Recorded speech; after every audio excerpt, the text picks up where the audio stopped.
అందరినీ అలరిస్తూ తనదైన ముద్ర వేసుకున్నారు. ఆయన ఎవరో కాదు, మన దిల్ రమేష్ గారు. ఈ ఇంట్లో అమ్మ కట్ట ఆరే లోపు ఆ ఇంట్లో 10 కట్టెలు కాలాలా. ఆంధ్ర యూనివర్సిటీలో ఎంఏ చేసి ఎంఈడి చేసిన తర్వాత ఒక స్కూల్ కరస్పాండెంట్ కమ్ ప్రిన్సిపాల్కి ఒక స్కూల్ ఎస్టాబ్లిష్ చేసి 7 years దాన్ని రన్ చేసి, నేను చదువుకున్న కాలేజీలో ఎకనామిక్స్ లెక్చరర్గా పనిచేసి అవన్నీ వదిలేసి నేను ఇండస్ట్రియల్ ఐడెంటిటీ క్రైసిస్ ఎక్కువైపోయి ఐడెంటిటీ కావాలని ఫిల్మ్ ఇండస్ట్రీకి రావడం జరిగింది. సినిమా ఇండస్ట్రీ బ్యాక్గ్రౌండ్ లేదు, జీరో. సినిమా ఇండస్ట్రీ ఎలా ట్రై చేయాలో తెలియదు. సో అలాంటప్పుడు వచ్చినప్పుడు డెఫినెట్గా హడ్డిల్స్ ఉంటాయి. స్టేజ్ ఎక్స్పీరియన్స్ ఉంది, ఫైన్ ఆర్ట్స్ సెక్రటరీగా ఉన్నాను, చాలా ప్రజానాట్య మండలిలో చాలా యాక్టివ్గా ఉన్నప్పుడు. సో ఇదంతా ఉంది కాబట్టి మనం హైదరాబాద్ పోతే మనం ట్రై చేయటమే ఆలస్యం. అసలు ఇమీడియట్గా తీసుకెళ్ళిపోయి మనల్ని హీరోనో విలన్నో చేస్తారా అన్న ఫీలింగ్ ఉండేది. నాకు ఊర్లో చెప్పేసి వచ్చాను, నేను మళ్ళీ సినిమాల్లోనే కనపడతానని. అన్నపూర్ణ గేటు దగ్గర నుంచి గేట్ లోపలికి 1 day మొత్తం నా వల్ల కాలేదు వెళ్తాను. గేట్ బయట వెయిట్ చేశారు. గేటు బయటే ఉదయం 10 గంటల నుంచి సాయంత్రం 4-5 గంటల వరకు గేటు బయటే ఉంటే సెక్యూరిటీగా ఉండే అతను కూడా నన్ను రికగ్నైజ్ చేయాల. ఒక ఆర్టిస్టు కలిశాడు నాకు అక్కడ. ఎవరు అతను? ఆ ఆర్టిస్ట్ కూడా పెద్ద కారులో తిరుగుతుంటాడని ఫీలింగ్ నాకు. ఒక పాత లోన ఒకటి వేసుకొని వచ్చి, అన్క్వాలిఫైడ్ పర్సన్స్ కాళ్ళు కూడా పట్టుకోవాలి ఇక్కడ సక్సెస్ అవ్వాలంటే. ఇప్పటి వరకు పెద్ద పెద్ద క్యారెక్టర్స్ చేసిన ఆర్టిస్టులు కూడా ఉన్నారు. సో వాళ్ళు కూడా ఇప్పుడు ఆర్థిక పరంగా కూడా ఇబ్బందులు ఎదుర్కొంటున్నారు. అది పడేవాళ్ళు, అదే అర్థమైంది నాకు. అర్థమైంది, నేను ఇంక ఇండస్ట్రీలో ఉండాలనుకోలేదు. అప్పుడు నేను ఏదైతే ఇలా చదువుకున్నాను, ఇలా స్కూల్ పెట్టాను, స్కూల్ వదిలేశాను, సినిమా ఇండస్ట్రీలో నటించడానికి వచ్చానని చెప్పిన తర్వాత సేమ్ అతను ఏం చెప్పాడు అంతకంటే దారుణంగా చెప్పాడు ఈయన కూడా. ఆయన ఎవరంటే నాగినీడు గారని, మీకు బాగా సుపరిచితమైన మర్యాద రామన్నలో విలన్ క్యారెక్టర్ చేసిన నాగినీడు గారు తెలుగు సినిమాని ప్రపంచం అంతా చూస్తుంది. ఇప్పుడు హాలీవుడ్ని టచ్ చేస్తుంది. హాలీవుడ్ సినిమాలకి ఈక్వల్గా ఒక లోకల్ లాంగ్వేజ్ సినిమా. నేను ఈ బిగ్ టీవీ ఇంటర్వ్యూ సందర్భంగా తెలుగు సినిమా డైరెక్టర్లకి, తెలుగు సినిమాని ఇంత గొప్పగా ఆదరిస్తున్న తెలుగేతర ప్రజలందరికీ, సినీ అభిమానులందరికీ పేరు పేరున నేను నమస్కారాలు తెలియజేస్తున్నాను మీ ఇంటర్వ్యూ సందర్భంగా. తెలుగు ఇండస్ట్రీని ఆకాశంలో పెట్టినందుకు. ఉదయ కిరణ్ గారు, సో ఇప్పుడు ఆయన మన మధ్య లేరు. అప్పుడు మీతో ఎలా ఉండేవారు? బాధాకరం అండి, అది చాలా బాధనే. అంటే అప్పుడు బాగా డౌన్ఫాల్లో ఉన్నాడు. సినిమాలు లేవు, సినిమాలు రిలీవ్, ఏదైనా చేసిన సినిమాలు మధ్యలో ఆగిపోయి ఉన్నాయి. ఒక మనిషికి లక్షల కోట్ల కొలది డబ్బున్నా, 100ల కొద్ది వాహనాలున్నా, 1000 కొద్ది భవనాలున్నా, టన్నుల కొద్ది బంగారం ఉన్నా, రాసుల కొద్ది వజ్ర వైడూర్యాలున్నా, ఈ ప్రపంచంలో భూమే రవ్వంత. అందులో 7 ఖండాలు ఉన్నాయి. 7 ఖండాల్లో ఏషియా ఒకటి. ఏషియాలో సుమారుగా 48 దేశాలు. దాంట్లో భారతదేశం ఒకటి. భారతదేశంలో 30 రాష్ట్రాలు. 30 రాష్ట్రాల్లో తెలంగాణ ఒకటి. తెలంగాణలో 26 జిల్లాలు. 26 జిల్లాల్లో రంగారెడ్డి సంథింగ్ ఏదో జిల్లా ఒకటి.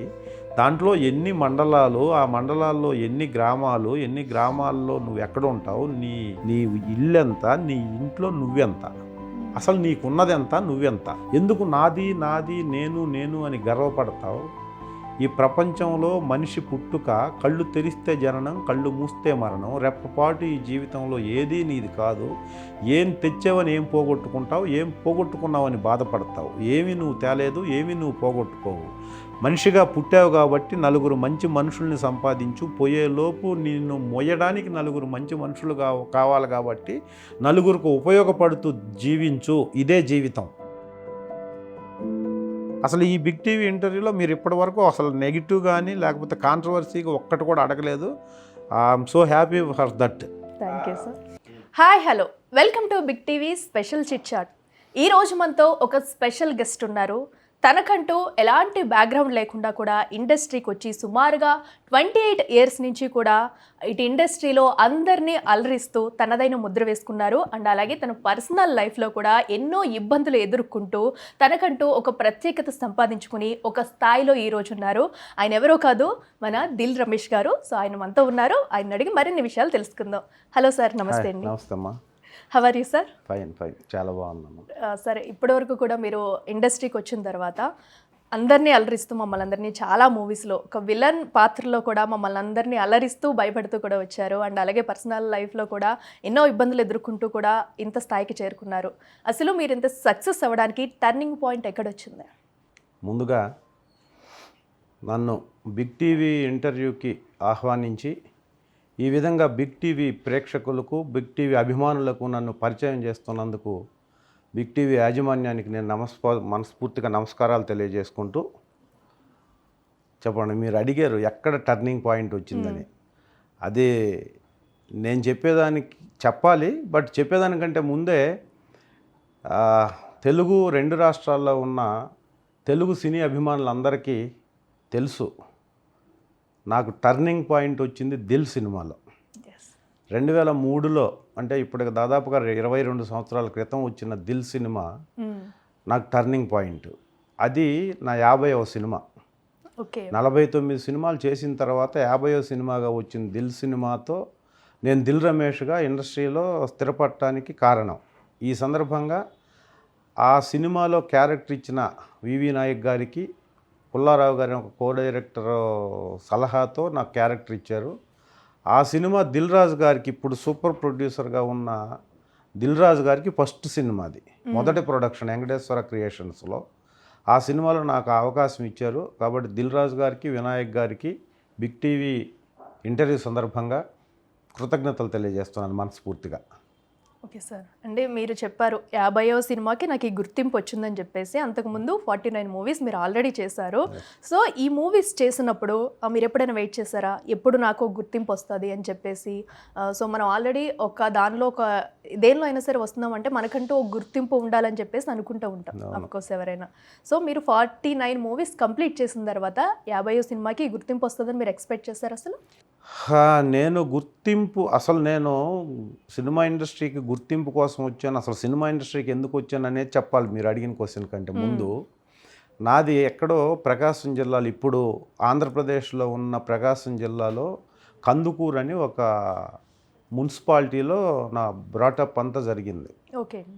అక్కడ నేను చదువుకొని ఆంధ్ర యూనివర్సిటీలో ఎంఏ చేసి, ఎంఈడి చేసి తర్వాత ఒక స్కూల్ కరస్పాండెంట్ కమ్ ప్రిన్సిపాల్కి ఒక స్కూల్ ఎస్టాబ్లిష్ చేసి 7 ఇయర్స్ దాన్ని రన్ చేసి, నేను చదువుకున్న కాలేజీలో ఎకనామిక్స్ లెక్చరర్గా పనిచేసి, అవన్నీ వదిలేసి నేను ఇండస్ట్రియల్ ఐడెంటిటీ క్రైసిస్ ఎక్కువైపోయి ఐడెంటిటీ కావాలని ఫిల్మ్ ఇండస్ట్రీకి రావడం జరిగింది. నేను ఓకే.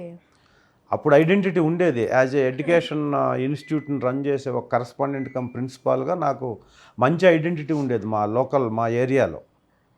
కానీ అది అక్కడ వరకే పరిమితం అవుద్ది, అది కాకూడదు నేను అని చెప్పేసి ఇంకా ఏదైనా సక్సెస్ అంటే ఫిల్మ్ ఇండస్ట్రీకి రావడం కోసం ఫైనాన్షియల్ పొటెన్షియాలిటీ నాకు నేనుగా ఇండివిజువల్గా నేను దాన్ని ఫైనాన్షియల్ పొటెన్షియాలిటీ నేను ఆక్యుపై చేయాలంటే నాకు నేనుగా సంపాదించాలనే ఉద్దేశంతోనే స్కూల్ స్టార్ట్ చేశాను అంత ఎర్లీ ఏజ్లో. ఓకే. అంటే మీకు చిన్నప్పటి నుంచి ఒక గోల్ ఉంది? 10th క్లాస్ నుంచే ఉంది నాకు ఫిల్మ్ ఇండస్ట్రీలో నేను యాక్టర్ అవ్వాలి అనేది. దానికోసం మరి హైదరాబాద్లో ఉండాలంటే డబ్బు కావాలంటే ఇంట్లో సపోర్ట్ చేయరు. ఇంట్లో పరిస్థితి బాగున్నా ఫిల్మ్ ఇండస్ట్రీ అంటే భయం ఉంటుంది. అప్పుడు ఎక్కువ ఉండేది, ఇప్పటికీ ఉంది పేరెంట్స్కి. అప్పుడు ఇంకా చాలా ఎక్కువ ఉండేది, ఇంత అవేర్నెస్ లేదు. అప్పుడు ఛానల్స్ లేవు, ఈ వెబ్ మీడియా అసలు లేదు, టెలిఫోన్లే తక్కువ ఉండేది అప్పుడు. ఇండస్ట్రీకి వచ్చి అప్పుడు ఒక అవకాశం కోసం కూడా చాలా వెయిట్ చేయాల్సి వచ్చే రోజులు అవి కదా. అసలు అవకాశాలు ఎలా వస్తాయో తెలియదు కదా ఫస్ట్. ఎందుకంటే సినిమా ఇండస్ట్రీ బ్యాక్గ్రౌండ్ లేదు, జీరో. సినిమా ఇండస్ట్రీ ఎలా ట్రై చేయాలో తెలియదు. సో అలాంటప్పుడు వచ్చినప్పుడు డెఫినెట్గా హడ్డిల్స్ ఉంటాయి, స్ట్రగుల్స్ ఉంటాయి, కష్టాలు ఉంటాయి. కష్టాల నుంచి ఓవర్కమ్ అవుతామో లేదో కూడా తెలియదు. కానీ వెళ్ళాలన్న ఒక కాంక్రీట్గా ఒక డెసిషన్ ఉండటం మూలాన బేసిక్గా తెలిసింది ఏంటంటే హైదరాబాద్లో పోయి మనం లైఫ్ లీడ్ చేయాలంటే డబ్బులు కావాలి, ఇంట్లో ఎవరు. సో అందుకని స్కూలు స్టార్ట్ చేయడానికి వన్ ఆఫ్ ద రీజన్ అది. ఒక ఫ్రెండ్ సలహాతో ఇంకొక ఫ్రెండ్ని కలుపుకొని స్కూల్ స్టార్ట్ చేసాం. సో అది అలా దాంట్లో ఉన్న రికగ్నైజేషను, దాంట్లో ఉన్న ఒక ఆ గౌరవం అంటారు చూసా, టీచర్ అంటే ఉండే గౌరవాన్ని నేను ఫస్ట్ ఇయర్లోనే దాన్ని గెయిన్ చేశాను. సో అలా అలా ఇక్కడ తెలియదు అక్కడ సక్సెస్ అవుతుందని చెప్పి 7 years రన్ చేశాను నా స్కూల్ని. ఇండస్ట్రీకి రావాలని చెప్పేసి డబ్బుల కోసం స్కూల్ అనేది రన్ చేస్తూ వచ్చారు. బట్ అక్కడ సక్సెస్ కనిపించింది మీకు. అంటే మీరు చెప్పారు కదా ఇప్పుడు ఒక లెక్చరర్ ఎలా ఉండాలని చెప్పేసి, మరి దీనిలోనే ఉండిపోదాం అని ఏమన్నా మీకు అప్పుడు ఒక థాట్ వచ్చిందా? లేదు, థాట్ లేదు. ఎందుకు వెయిట్ చేశానంటే ఇంట్లో కొన్ని ప్రాబ్లమ్స్, ఇంట్లో మా సిస్టర్ మ్యారేజ్ అయింది, ఆ మ్యారేజ్ దీంతో కొంచెం టైం స్పెండ్ చేసి పైగా హెవీ సక్సెస్ అయింది స్కూల్. నేను పెట్టిన 3rd yearలోనే సక్సెస్ అయింది. అది ఒక రెస్పాన్సిబిలిటీ. ఆ పేరెంట్స్ వాళ్ళు ఇచ్చే రెస్పెక్ట్ చూసి కొన్ని రోజులు డిలే చేద్దాం, ఇప్పుడు అర్జెంటుగా వెళ్ళి మనం చేసేదేం లేదు, ఇక్కడ మెగా సక్సెస్ అయింది కదా అని చెప్పేసి దాంట్లో ఉండిపోయాను. అలా దాన్ని కూడా ఎంజాయ్ చేశాను. నేను సబ్జెక్ట్ చెప్పేవాడిని స్కూల్లో, ఒక హెవీ రెస్పెక్ట్. 23 years కూడా లేనప్పుడే నాకు బిగ్ రెస్పెక్ట్ అనమాట అక్కడ. సో అలా ఉన్న తర్వాత ఒక 6-7 years అయిన తర్వాత మనీ ఎర్నింగ్ ఉంది, ఇంకా టైం వేస్ట్ అయిపోతుంది, ఎలాగ అనుకుంటున్నప్పుడు ఇంకా లేదు, ఇంకా హైదరాబాద్ వెళ్ళిపోయి ట్రై చేద్దామని డెసిషన్ తీసుకున్న తర్వాత ఇచ్చేసాను నేను స్కూల్ వేరే వాళ్ళకి. మా దగ్గర టోటల్ స్కూల్ మొత్తం వేరే వాళ్ళకి ఇచ్చేసిన తర్వాతే వచ్చాను. ఎందుకంటే మళ్ళీ ఇవ్వకుండా వచ్చి మన అండర్లో ఉండి బ్యాడ్ నేమ్ వచ్చిందంటే ఇన్స్టిట్యూట్ మొత్తం రప్చర్ అయిపోద్ది. సో అందుకనేసి దాన్ని సెటిల్ చేసి ఒక 4 వాళ్ళు కలిపి తీసుకున్న తర్వాత కంప్లీట్గా అప్పుడు హైదరాబాద్ రావడం జరిగింది ఫిల్మ్ ఇండస్ట్రీ కోసం, యాక్టింగ్ కోసం. వచ్చిన తర్వాత తెలిసింది నాకు ఇది మామూలు విషయం కాదు, ఆర్టిస్ట్గా ట్రై చేయటం అంటే ఇది పెద్ద మహాసముద్రం. ఇది industry is like A ocean. దాంట్లో మనం ఈదుకుంటూ బయటికి రావటం అంటే కష్టమైన పని. చాలా ఫూలిష్ డెసిషన్ తీసుకున్నాము, ఇది కరెక్ట్గా జెన్యున్ డెసిషన్ కాదు అని ఒక 1-2 monthsలోనే డిసైడ్ అయిపోయా. 1-2 months కూడా నేను ఇండస్ట్రీలో యాక్టర్ అవ్వాలని ట్రై చేయలేదు. నేను యాక్టర్ అవ్వాలని ట్రై చేసింది 3 days. అంటే మీరు ఊరి నుంచి వచ్చిన తర్వాత ఫస్ట్ ఇక్కడ ఎవరిని కలిసారు? నేను ఫస్ట్ ఎవరిని కలవలేదు. అంటే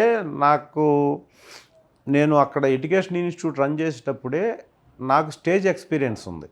నేను ప్రజానాట్య మండలిలో చాలా ఏకపాత్రలు, చాలా డ్రామాలు చేసేవాడిని. సో స్టేజ్ ఎక్స్పీరియన్స్ ఉంది, స్టేజ్ ఫియర్ ఏం లేదు. అంటే ఒక వేగ్గా మనం ఏది ఇస్తే అది చేస్తామని వేగ్గా వచ్చినోడిని కాదు నేను. నాకు స్టేజ్ ఎక్స్పీరియన్స్ ఉంది. మా ఊర్లో ఉన్నప్పుడే స్కూల్ రన్ చేస్తాను. నేను ఫైన్ ఆర్ట్స్లో చాలా కాలేజీ ప్రెసిడెంట్గా వేరే వాళ్ళు చేస్తున్నప్పుడు నేను ఫైన్ ఆర్ట్స్ సెక్రటరీగా ఉన్నాను. చాలా ప్రజానాట్య మండలిలో చాలా యాక్టివ్గా ఉండేవాడిని అప్పుడు. సో ఇదంతా ఉంది కాబట్టి మనం హైదరాబాద్ పోతే మనం ట్రై చేయటమే ఆలస్యం. సక్సెస్ అసలు ఇమీడియట్గా తీసుకెళ్ళిపోయి మనల్ని హీరోనో విలన్నో చేస్తారా అన్న ఫీలింగ్ ఉండేది నాకు. సో అంత అమెచ్యూర్గా ఉన్నాం కాబట్టి వచ్చాం. అప్పుడు నాలెడ్జ్ ఉండుంటే రారు ఎవరు, నాలెడ్జ్ ఉన్నోళ్ళు ఎవరు రారు. నాలెడ్జ్ ఉన్నోళ్ళు రారు, ఎక్కువ చదువుకున్న వాళ్ళు కూడా వచ్చేవాళ్ళు కాదని ఒక ఫిల్మ్ ఇండస్ట్రీకి ఉన్నారంటే చదువు సంజయ్ లేకుండా ఉన్నోళ్ళు వెళ్తారేమో అనే. ఆ రోజుల్లో చదవంటే ఎవరో చాలా తక్కువ మంది చదువుకునేవారు. అవును, అప్పుడు అసలు మా టైంలో బీఈడీ చేసి టీచర్ అయ్యాడంటే ఐఏఎస్ కలెక్టర్ అయినంత రెస్పెక్ట్ ఉండేది. ఆ టీచర్ పోస్ట్కి అంత వాల్యూ ఉండేది. అలాంటి టైంలో బ్యాక్గ్రౌండ్ లేకుండా సినిమా ఇండస్ట్రీకి రావటం తప్పు. అసలు ఎవరు ఎంకరేజ్ చేయలే, నా ఫ్రెండ్స్ కానీ మా పేరెంట్స్ కానీ. కానీ నేను ఒక్కడనే డెసిషన్ తీసుకొని వచ్చాము. వచ్చిన తర్వాత ఇక్కడ అంతా సెటిల్ అయ్యి ఒక హౌస్ రెంట్కి తీసుకొని ఒక వెహికల్ తీసుకొని, అంటే నా ఇమాజినేషన్ ఏంటంటే నేను పోయి ఎవరినన్నా కలిసిన మొదటి పర్సన్ ఫస్ట్ ఆపర్చునిటీ ఇస్తాడు అన్న ఫీలింగ్ నాకు. ఓకే. సో ఒక 2 months అంతా ఇక్కడంతా సెట్ చేసుకొని మా రిలేటివ్స్ అందరికీ ఊర్లో చెప్పేసి వచ్చాను నేను మళ్ళీ సినిమాల్లోనే కనపడతానని. అప్పట్లో అలా ఉండేది. ఇక్కడికి వచ్చి మా రిలేటివ్స్ వెళ్ళి మీకు అందరికీ బిగ్ స్క్రీన్ మీద కనిపిస్తాను ఛాలెంజ్ అక్కడే చూడాలి మళ్ళీ, అప్పుడే నేను మళ్ళీ డైరెక్ట్ కందుకూరు వస్తానని చెప్పి వచ్చాను నేను. సో ఇక్కడికి వచ్చి మా రిలేటివ్స్కి అందరికీ ఎస్టాబ్లిష్ అయింది. అందరూ ఎందుకు ఇలా చేసావు, అప్పుడు స్కూల్ బాగా సక్సెస్ అయింది కదా అని నా ఎదురుగాని నా ఆబ్సెన్స్లో బాగా తిట్టుకునేవాళ్ళు. తర్వాత నేను అన్నపూర్ణ స్టూడియోకి వెళ్తే మనకి ఎవరో ఒకరు ఆపర్చునిటీ ఇస్తారని చెప్పి ఒక ఫైన్ డే అన్నపూర్ణ స్టూడియోకి వచ్చి, అన్నపూర్ణ స్టూడియో గేట్ దగ్గర నేను చాలా ఇంటర్వ్యూలో చెప్పాను ఇది. అన్నపూర్ణ గేట్ దగ్గర నుంచి గేట్ లోపలికి 1 day మొత్తం నా వల్ల కాలేదు వెళ్ళటానికి. గేట్ బయట వెయిట్ చేశాను. గేటు బయటే ఉదయం 10 గంటల నుంచి సాయంత్రం 4-5 గంటల వరకు గేటు బయటే ఉంటే అట్లీస్ట్ ఆ సెక్యూరిటీగా ఉండే వాచ్మెన్, సెక్యూరిటీగా ఉండే అతను కూడా నన్ను రికగ్నైజ్ చేయాల. మ్మ్. ఉదయం 10 గంటలప్పుడు మీరు వెళ్ళటానికి లేదా అన్న వ్యక్తి సాయంత్రం 4 గంటలకు అతను డ్యూటీ మారిపోయేటప్పుడు రిక్వెస్ట్ చేసినా కూడా అసలు ఐడెంటిఫై చేయాలి. ఉదయం నుంచి ఉన్నాడు ఇతను, ఒకడు ఉన్నాడు, ఇతనికి కనీసం కర్టసీ అనేది కూడా లేదు. అంటే ఈ అంటే కష్టాలు నేను మనం నాతో చాలా పాటు మంది- 30-40 మంది ఉన్నారు అక్కడ నాతో పాటు వచ్చిన వాళ్ళు. సో ఇలాంటివన్నీ చాలా మంది ఆర్టిస్ట్ అవ్వాలని చెప్పి వచ్చే వాళ్ళు ఫేస్ చేస్తూ ఉంటారు కదండి. ఒక్కొక్కరికి ఒక్కొక్క ఎక్స్పీరియన్స్ ఉంటుంది. నా ఎక్స్పీరియన్స్ అది. నేను రియలైజ్ అయ్యాను ఉదయం నుంచి సాయంత్రం వరకు అన్నపూర్ణ స్టూడియో గేటు దగ్గర నుంచి లోపలికి వెళ్ళలేను నేను ఎలా యాక్టర్ అవుతాం అంటే ఇది మనం అనుకున్నంత ఈజీ కాదని ఆ రోజే అర్థమైంది నాకు. అప్పటి వరకు తెలియదు. ఆ రోజు 1 hours వెయిట్ చేసిన తర్వాత వచ్చిన ఫీలింగ్ ఇది. అంతే. తర్వాత అక్కడ ఎవరో చెప్తే ఇక్కడ ఏముండదు, ఇక్కడ లోపల షూటింగ్స్ చేసుకుంటారు, వెళ్ళిపోతుంటారు, ఇక్కడ కాదు ఫిల్మ్ ఛాంబర్ అని ఒకటి ఉంది. ఫిల్మ్ ఛాంబర్ దగ్గర సినిమాకి సంబంధించిన ఆఫీసులు ఉంటాయి, మీరు అక్కడికి వెళ్ళి ట్రై చేయండి, అక్కడ ఎవరన్నా మీకు ఏదన్నా అడ్వైజ్ ఇస్తారు, లేకపోతే డైరెక్టర్లు ఎవరన్నా కలిస్తే మీ లక్ అంటే నెక్స్ట్ డే మళ్ళీ ఆ అడ్రస్ కనుక్కొని సేమ్ దిల్సుఖ్ నగర్ నుంచి మళ్ళా ఫిల్మ్ ఛాంబర్కి వెళ్ళాను నేను. ఓకే. ఫిల్మ్ ఛాంబర్లో కూడా ఇదే పరిస్థితి. అక్కడ కూడా వెయిట్ చేశారు. అక్కడ కూడా వెయిట్ చేసి ఒక ఆర్టిస్టు కలిశాడు నాకు అక్కడ. ఎవరు అతను? అతను కలిస్తే నాకు అతని పేరు చాలా చాలా ఇంటర్వ్యూస్లో చెప్పాను. యాక్చువల్గా అది నాకు ఇప్పటికీ నేను ఇమాజిన్ చేసుకుంటే చాలా నాకు ఆ ఆర్టిస్ట్ కూడా పెద్ద కారులో తిరుగుతుంటాడని ఫీలింగ్ నాకు. అంటే ఆ చిన్న ఆర్టిస్ట్ అతను కూడా నాకు మా ఊర్లో ఉన్నప్పుడు రికగ్నైజ్డ్. సినిమాల్లో చూస్తే ఇతను కూడా క్యారెక్టర్ ఆర్టిస్ట్గా ఉండి ఇతను కూడా హైదరాబాద్లో కారులో తిరుగుతుంటాడనే అంత ఐడెంటిటీ నాకు. ప్రతి చిన్న క్యారెక్టర్ చేసే ఆర్టిస్ట్ను కూడా నేను ఐడెంటిఫై చేసేవాడిని. ఎందుకంటే ప్రతిరోజు సినిమా చూసేవాడిని. అప్పుడు నేను చూసిన సినిమా అయినా ప్రతిరోజు ఒక సినిమా చూడాల్సిందే. అతను కనపడ్డాడు నాకు అక్కడ. ఎలా కనపడ్డాడంటే ఒక పాత లోన ఒకటి వేసుకొని వచ్చి ఫస్ట్ నేను హైదరాబాద్ వచ్చి చూసిన ఆర్టిస్టు అతనే. అంటే మీరు అప్పటి వరకు ఎక్స్పెక్ట్ చేస్తారు ఆర్టిస్టులు అంటే అమ్మో అక్కడ కార్లు వేసుకుని తిరుగుతారు, వేసుకుని తిరుగుతారు అని. ఎస్, నేను అదే బట్ ఇమాజిన్. ఇక్కడికి వచ్చి మీరు డైరెక్ట్గా చూసిన తర్వాత ఇదని చెప్పేసి మీకు అర్థమైంది. అతను చూసి షాక్ అయ్యాను నేను. అతనా కాదా అనుకొని అడిగితే అతను ఒక ఫ్రస్ట్రేషన్తో చాలా ఫ్రస్ట్రేటెడ్గా చెప్పాడు నాకు, నువ్వు వెళ్ళిపో. నేను ఇదంతా చెప్పాను, ఇలా వచ్చానని. ఎందుకంటే నాకు మొదటి రోజు ఎక్స్పీరియన్సే చాలా అయిపోయింది, 50% డ్రాప్ అయిపోయాను నేను. ఎలా వచ్చాం, ఏంటి పరిస్థితి, ఇక్కడ మనకు ఎవరో తెలియదు, మనం అనుకున్నంత ఈజీగా లేదు, ఇండస్ట్రీ ఉండదని అర్థమైపోయింది. ఆ ఫీల్డ్లోనే ఉన్నాను నేను. ఈయన వచ్చేసి అలా డల్గా ఇట్లా సార్ నేను ఇలా ఎడ్యుకేషన్ ఇన్స్టిట్యూట్ అది ఇదంటే తప్పు చేసావు, నువ్వు వెళ్ళిపో వెనక్కి, ఇది ఇంపాసిబుల్ ఇది అని చెప్పి బూతులు తిట్టి మరీ చెప్పాడు నాకు. సో ఆ 2 రోజులు నెక్స్ట్ డే అదే ట్రై చేయటం, నేను ఇంకా డ్రాప్ అయిపోయాను నేను. అప్పుడు మీ ఫీల్ ఏంటి? ఏం ఫీల్ అయ్యారు అసలు? ఎందుకు వచ్చారు? అసలు ఒకటి కాదు ఫీలింగ్, ఒకటి కాదు అసలు. లిటరల్గా ఫిజికల్గా ఉన్నాం మనం, మెంటల్గాను లేకపోతే మానసికంగాను చనిపోయినంత ఫీల్ నాకు. ఎందుకంటే అక్కడ అంత సక్సెస్ఫుల్గా రన్ అయిన స్కూల్ వదిలేసాము, ఇంట్లో వాళ్ళు చెప్పిన మాట వినలేదు, మనమే తోపు చూపించేద్దాం అన్నట్టు వచ్చాము. బట్ ఇక్కడ సిచ్యువేషన్ ఇలా ఉంది, ఒక రీగ్రెట్ ఫీలింగ్ వచ్చేసింది అసలు. ఇంకేంటి మన పరిస్థితి ఏంటి, ఊరు వెళ్ళలేము అని చెప్పేసి మళ్ళీ అతను ఒక సలహా చెప్పాడు, నువ్వు వెళ్ళి స్కూల్ మళ్ళీ తీసుకొని రన్ చేసుకో, ఇది కాదు, ఇది చాలా చాలా ఫూలిష్ డెసిషన్ తీసుకున్నావు అని చెప్పేసి బూతులతో చెప్పాడు నాకు. మేమంతా అలా వచ్చిన వాళ్ళమే, 250 రూపాయలు ఇస్తున్నారు నాకు పర్ డే. నాకు ఈ లోన నేను అడిగాను, మీరు కారులో ఉండాలి కదండి, ఈ లోన ఏంటని. అప్పుడు చెప్పాడు అతను 250 రూపాయలు ఇస్తారు పర్ డే. నాకు ఇంకా ఈ బండి ఉంది నా దగ్గర, ఇది కూడా లేనోళ్ళు చాలామంది ఉన్నారు, 15-20 సంవత్సరాలుగా ఫిల్మ్ ఇండస్ట్రీలో ఉండి. ఇది మీరు అనుకున్నంత ఈజీ కాదు, మీరు అనుకున్నంత మంచి ఫీల్డ్ కూడా కాదు. చాలా అన్క్వాలిఫైడ్ పర్సన్స్ కాళ్ళు కూడా పట్టుకోవాలి ఇక్కడ సక్సెస్ అవ్వాలంటే.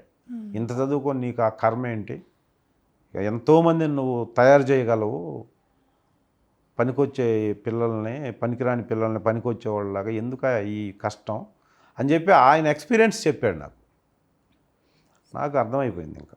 సో అయితే ఆ రోజు ఇదంతా చూసిన తర్వాత కూడా మీరు ఇండస్ట్రీలో అడుగు పెట్టారు. సో ఫస్ట్ స్టెప్ ఎక్కడ పడింది, ఎక్కడ ఛాన్స్ వచ్చింది మీకు? ఎస్, ఇది 95లో నేను చెప్పేది, 95 మిడిల్, 95 మే జరిగింది జూన్ ఇదంతా. ప్రాంతాల్లో అన్నమాట. సో నేను ఇంకా ఆ రోజు డిసైడ్ అయ్యాను, ఇంక ఫిల్మ్ ఇండస్ట్రీకి రావాలంటే ఇది కాదు వే. మనకి ఫిల్మ్ ఇండస్ట్రీలో ఎవరో ఒకరు తెలిసిన వాళ్ళు ఉండాలి, ఫిల్మ్ ఇండస్ట్రీలో సర్కిల్ ఉండాలి మనకి అని చెప్పి డిసైడ్ అయ్యి నేను ఒక 15-20 డేస్లోనే ఈనాడులో మార్కెటింగ్ ఆఫీసర్గా జాయిన్ అయ్యాను. నేను వదిలేశాను ఇది. సోమాజిగూడ ఈనాడులో మార్కెటింగ్ ఆఫీసర్గా 20 డేస్ టైం తీసుకొని జాయిన్ మళ్ళీ అయ్యాను. జర్నలిజం వైపు వెళ్ళారు. జర్నలిజం వైపు ఎందుకు వెళ్ళానంటే రామోజీ ఫిల్మ్ సిటీ అప్పుడే కన్స్ట్రక్షన్ అవుతుంది. ఓకే. సో అది ఫిల్మ్ ఇండస్ట్రీ కదా, ఇక్కడ కొన్ని రోజులు పని చేస్తే అక్కడికి వెళ్తానికి మనకు ఒక వే దొరుకుద్ది. అది ఫిల్మ్ ఇండస్ట్రీ కాబట్టి పర్టికులర్గా ఈనాడులో జాయిన్ అయింది అందుకప్పుడు. అంటే మీరు వెళ్ళే వే ఏదైనా సరే అక్కడికే వెయ్యాలి అంతే. ఇప్పుడు నేను వేరే ఫీల్డ్ కని కాదు, సినిమా ఫీల్డ్కి వెళ్ళాలి ఆబ్వియస్గా. సినిమా ఫీల్డ్లో నటించాలంటే ఇలా కాదు, ఇలా అయితే రోడ్డు మీద తిరగటం తప్పితే మనకి ఫ్యూచర్ ఉండదని చెప్పేసి ఈనాడుని నేను టార్గెట్ చేసింది అందుకే. చేసి దాంట్లో జాయిన్ అయ్యా. జాయిన్ అయిన తర్వాత తెలిసింది అసలు ఆ వింగ్ వేరు, ఇది వేరు. జీవితంలో నువ్వు రిటైర్డ్ అయిపోయిన దాకా పనిచేసినా ఇక్కడి నుంచి రామోజీ ఫిల్మ్ సిటీ వింగ్కి వెళ్ళలేవు నువ్వు. ఇదే దీంట్లోనే చేయాలని ఒక 1 మంత్ ప్రిపరేటరీ పీరియడ్లో తెలిసిపోయింది నాకు. ఓకే. సో ఏంటి పరిస్థితి అనుకుంటున్న టైంలో మళ్ళీ అక్కడ 3-4 మంత్స్ చేసిన తర్వాత వేరే ఫ్రెండ్ ద్వారా నాకు ఒక ల్యాబ్లో ఒక చిన్న పోస్ట్ ఉందని చెప్పి చెబితే దానికి నేను ఇంటర్వ్యూకి వెళ్ళాను మళ్ళీ ఇక్కడి నుంచి. అది ఏంటంటే సినిమా ఇండస్ట్రీకి సంబంధించిన ల్యాబ్ అది. విజన్ కలర్ ల్యాబ్ అని సినిమా ఇండస్ట్రీలో స్టిల్స్ ప్రాసెసింగ్ ప్రింటింగ్ చేసే ఒక ల్యాబ్. సో ఇక్కడ నుంచి అక్కడికి ఇంటర్వ్యూకి వెళ్ళాను. అక్కడి నుంచి నేనే ఏదో చిన్న ఒక 1500-2000 శాలరీ ఇస్తారు, అంతకంటే ఇవ్వలేరు, చిన్న ల్యాబ్ అది. సో దాంట్లో ఎవరైనా చిన్న కుర్రోడు కావాలి, నా పేరు చెప్పి నీకు తెలిసిన వాళ్ళు ఎవరినుంటే పంపి అని వేరే ఫ్రెండ్ చెప్పాడు ఈనాడులో. సో అదేంటంటే సినిమా ఇండస్ట్రీకి సంబంధించిన స్టిల్స్ ప్రాసెసింగ్ ప్రింటింగ్ చేసే ల్యాబ్ అని చెప్పాడు అంతే. ఇంకా సినిమా ఇండస్ట్రీ అనగానే మీరు ఎక్కడ వదులుతారు? సో నేను నెక్స్ట్ సండే చూసుకొని నేనే ఇంటర్వ్యూకి అటెండ్ అయ్యి ఆయనకి చెప్తే, ఆయనకి ఇది క్వాలిఫికేషన్ ఇదండి, క్వాలిఫికేషన్ అంతా చెప్తే ఇచ్చేస్తారు నాకు, అది వదిలేసి దీంట్లో జాయిన్ అవ్వచ్చు అన్న ఫీలింగ్. నా క్వాలిఫికేషన్ అంత నువ్వు అసలు పనికిరావు, నా దగ్గర అవసరం లేదు, నాకు 10th ఇంటర్మీడియట్ చదివిన వాళ్ళు చాలు, ఇంత క్వాలిఫికేషన్ ఉన్నవాళ్ళు నాకు అవసరం లేదన్నాడు ఆయన. ఓకే. కాదు సార్ ఇది పరిస్థితి అని చెప్పి మళ్ళా ఇదంతా చెప్పాను. నాకు అక్కడ కనపడిన ఆర్టిస్ట్ పేరు చంద్రమౌళి. చిన్న క్యారెక్టర్లు చేసేవాడు సినిమాల్లో, అప్పట్లో విలేజ్ ఊరికి పెద్ద అలాంటి క్యారెక్టర్లు చేసేవాడు. అతను చెప్పి వెళ్ళిపోయాడు, అయిపోయింది. ఇక్కడ మళ్ళీ నేను ఏదైతే ఇలా చదువుకున్నాను, ఇలా స్కూల్ పెట్టాను, స్కూల్ వదిలేశాను, సినిమా ఇండస్ట్రీలో నటించడానికి వచ్చానని చెప్పిన తర్వాత సేమ్ అతను ఏం చెప్పాడు అంతకంటే దారుణంగా చెప్పాడు ఈయన కూడా. ఆయన ఎవరంటే నాగినీడు గారని, మీకు బాగా సుపరిచితమైన మర్యాద రామన్నలో విలన్ క్యారెక్టర్ చేసిన నాగినీడు గారు అప్పుడు ప్రసాద్ ల్యాబ్స్కి జనరల్ మేనేజర్ ఆయన. ఓకే. సో ఆయన ప్రైవేట్గా పెట్టుకుంటున్న ల్యాబ్ ఇది. అప్పుడు ఆయన ఆర్టిస్ట్ కాలేదు, ఆయన ఎవరో తెలియదు నాకు. వెళ్ళి కూర్చున్న తర్వాత ఆయన క్లియర్గా చెప్పాడు నాకు, ఎందుకంటే ఆయన అప్పటికి 20 years నుంచి ఇండస్ట్రీలో ప్రసాద్ ల్యాబ్స్ అన్నీ ఆర్గనైజ్ చేస్తూ ఉన్నాడు. నటించడం అంటే అంత ఈజీ అనుకుంటున్నావా? ఇప్పుడు నేను కొన్ని 100 మందికి చెప్పాను, అది నటించడం అనేది ఈజీ కాదు. ఎందుకు ఈజీ కాదంటే నువ్వు నటుడుగా నీకు గుర్తింపు వస్తే డబ్బులు వస్తాయి. డబ్బులు బాగా వస్తే హైదరాబాద్లో కారులో తిరుగుతారు. నీకు డబ్బులు బాగా వచ్చి మొత్తం నువ్వు ఫేమ్ అయిపోయి నువ్వు అందరికీ యాక్టర్గా పరిచయం అయితే ఎవరికి లేని రెస్పెక్ట్ నీకు ఉంటుంది. మరి నీకు అంత రెస్పెక్టు అంత డబ్బులు వచ్చేది అంత ఈజీగా వస్తుందా? ఈజీగా వస్తే అందరూ అదే పని చేస్తారు కదా. రాదు, ఇది కాదు. నువ్వు మళ్ళీ మీ ఊరు వెళ్ళిపోయి మళ్ళీ ఆ స్కూల్ తీసుకోవడానికి వీలు కాకపోతే మళ్ళీ ఇంకొక స్కూల్ పెట్టుకో. అంతేగాని హైదరాబాద్లో ఉండి నీ లైఫ్ నాశనం చేసుకోవద్దు, ఇమ్మీడియట్గా నువ్వు ఊరు వెళ్ళిపో అని చెప్పాడు. అది కాదు సార్ నేను వెళ్ళేది లేదు అది ఇది అంటే ఆయన బూతులు తిట్టాడు. నేను నా డిస్కషన్ నచ్చింది ఆయనకి. అంటే నా వే ఆఫ్ ఎక్స్ప్రెషన్, అంటే నేను ఎలా చెప్తున్నాను, మూర్ఖుడా ఈడు, తలపొగరా, హెడ్ వెయిటా, లేకపోతే అమాయకుడా, ఇవన్నీ కాదు. రియల్ లైఫ్ తెలిసినోడే, చాలా జీనియస్గా అంటే చాలా తెలివిగా మాట్లాడుతున్నాడు, అని రియలైజ్ అయ్యాడు ఏంటి ఆయన. అనేది చెప్పేసి ఆయన చెప్పేశాను నేను, సార్ నేనున్న పరిస్థితి ఇది, నేను మళ్ళీ ఊరు వెళ్ళలేను, వెళ్తే అక్కడ ఉండలేను, మళ్ళీ పెట్టుకోవటం కరెక్టే కానీ ఆ మైండ్ సెట్ లేదు నాకు. నన్ను ఎవరైనా మోసం చేయాలనుకుంటే ఒక క్యారెక్టర్ నీకు ఇస్తాను, నువ్వు ఒక 50,000 నాకు ఇవ్వు, నీకు ఒక సినిమాలో ఒక మంచి క్యారెక్టర్ ఇస్తానంటే వాడు క్యారెక్టర్ ఇవ్వడం తెలిసినా నేను 50,000 కాకపోయినా ఒక 25,000 అయినా ఇచ్చి వాడు వెనకపోయే పరిస్థితిలో ఉన్నాను సార్ నేను. ఎందుకంటే నేను అలా చెప్పి వచ్చాను కాబట్టి మీ దగ్గర ఉంటే అట్లీస్ట్ నేను మోసపోను, మీకు ఏదన్నా ఉపయోగపడేటట్టు అయితే నన్ను ఉంచుకోండి, మీకు కూడా నేను ఉపయోగపడకపోతే ఏ రోజు నన్ను మానేయమంటే ఆ రోజు మానేస్తా, బట్ అప్పటి వరకు ఇక్కడైతే అప్పటి వరకు అయితే వర్క్ చేస్తాను సార్. నాకు ఫిల్మ్ ఇండస్ట్రీ అంటే తెలుసుకోవాలని ఉంది ఫస్ట్, అసలు దానికి ఇది రైట్ ప్లేస్ అని నేను వచ్చాను. అంటే ఆయన చెప్పాడు, నీకు లైఫ్లో దరిద్రం బట్టి హైదరాబాద్ వచ్చావు, ఆ దరిద్రంలో కొంచెం అదృష్టం ఉండి నువ్వు ఈనాడులో జాయిన్ అయ్యావు, అది మంచి బ్రాండు, ఆల్రెడీ నువ్వు మ్యారీడు, నువ్వు పాప అంటున్నావు. సరే మీ ఊర్లో ఉంటే చదువు అంత బాగుండదు కాబట్టి పిల్లల్ని చదివించుకోవడానికి సిటీకి చాలామంది వస్తున్నారు కాబట్టి అలా వచ్చాను అనుకో, అమ్మాయిని మంచి స్కూల్లో చేర్పించు, నువ్వు ఈనాడులో పని చేసుకో, అట్లీస్ట్ నీ లైఫ్ సూపర్ దీంట్లో అక్కడ ఉన్నట్టు లేకపోయినా కనీసం హైదరాబాద్లో బాగుంటావు. మళ్ళీ నువ్వు పొయ్యి మీద నుంచి కింద ఇది పెనం మీద నుంచి ఫెయిల్ పడినట్టు నా దగ్గరకు వచ్చావు అనుకో, ఈ ల్యాబ్ సక్సెస్ అయితే ఉంచుతాను, నేను ఇప్పుడే స్టార్ట్ చేస్తున్నాను, లేకపోతే నేను మూసేస్తాను, అప్పుడు నీకు దాంట్లో కూడా ఎవరు మళ్ళీ లైఫ్ రోడ్డు మీదకి వస్తుంది. ఒకసారి ఆలోచించుకుంటే ఇంకా బతకడానికి హైదరాబాద్ రాలేదు సార్. నేను నటుడుగా ఉండటం కోసం హైదరాబాద్ వచ్చాను తప్ప ఇప్పుడే రోడ్డు మీద ఉన్నట్టే లెక్క సార్. నేను ఇంకెంతకంటే పోయేది ఏం లేదు నాకు. మీ దగ్గర జాయిన్ అవుతాను సార్, మీరు ఎప్పుడు మానేయమంటే మానేస్తానని చెప్తే, అలా కూడా నన్ను రియలైజ్ అయిన తర్వాత కూడా నన్ను ఆయన చేర్చుకోకుండా ఉండటం కోసం సరే నేను ఒక 1,500 ఇస్తాను శాలరీ, అంటే 1,320 రూపాయలు శాలరీ. అప్పుడు ఈ city general bus pass 180 rupees ఉండేది. 180 రూపీస్ బస్ పాస్కి ఇస్తాను, నువ్వు ఎక్కడో దూరం నుంచి వస్తావు కాబట్టి టోటల్గా 1,500 అవుతుంది. నీకు అక్కడ 6,000 ఇస్తున్నారు ట్రైనింగ్ టైంలో, రెగ్యులర్ అయితే నీకు అక్కడ శాలరీ బాగుంటుంది కాబట్టి నా పొజిషన్ అది అని చెప్పాడు. అంటే ఇంకా డిఫరెన్స్ కూడా చెప్పారు, నేను ఎంతవరకు ఇవ్వగలను అంతే, అంటే వైండప్ అయ్యి ఇక దండం పెట్టి నమస్కారం సార్ మీకు అని చెప్పి వెళ్ళిపోతాడు కదా ఎవడైనా అని చెప్పాడు. సరే ఎప్పటి నుంచి రమ్మంటారు సార్ అన్న. సో ఇంకా ఆయన తప్పనిసరి పరిస్థితుల్లో సరే జాయిన్ అయ్యే ముందు నేను నీకు ఒక కండిషన్ పెడతాను, ఏంటంటే మీ ఫాదర్కి, మీ మిస్సెస్ వాళ్ళ ఫాదర్కి, మీ మిస్సెస్కి క్లియర్గా చెప్పి నేను ఈనాడులో మానేస్తున్నాను, వేరే ఒక ల్యాబ్ ఉంది చిన్నది దాంట్లో చేరుతున్నాను అని చెప్పి వాళ్ళందరూ ఓకే అంటేనే లేకపోతే రావద్దని చెప్పాడు. ఇంక చెప్పలేదు, సరే ఓకే అన్నారు సార్ అని చెప్పేసి ఒక 5 days చూసుకొని మళ్ళీ ఇక్కడికి స్టార్ట్ చేశాను, అక్కడ ఇంటిమేట్ చేయకుండా వాళ్ళకి. సో తర్వాత ఇంక ఇక్కడ కంటిన్యూ చేశాను నేను 2.5 years కంటిన్యూ చేశాను ఇక్కడ. 2.5 yearsలో 25,000 శాలరీ నాకు అదే ల్యాబ్లో. 1,500 నుంచి 25,000 లాస్ట్ నేను తీసుకొని అక్కడి నుంచి బయటకు వచ్చాను నేను. సో ల్యాబ్ను కూడా బాగా డెవలప్ చేశాను, ఎందుకంటే ఫిల్మ్ ఇండస్ట్రీ ఆబ్వియస్గా నాకు అవసరం.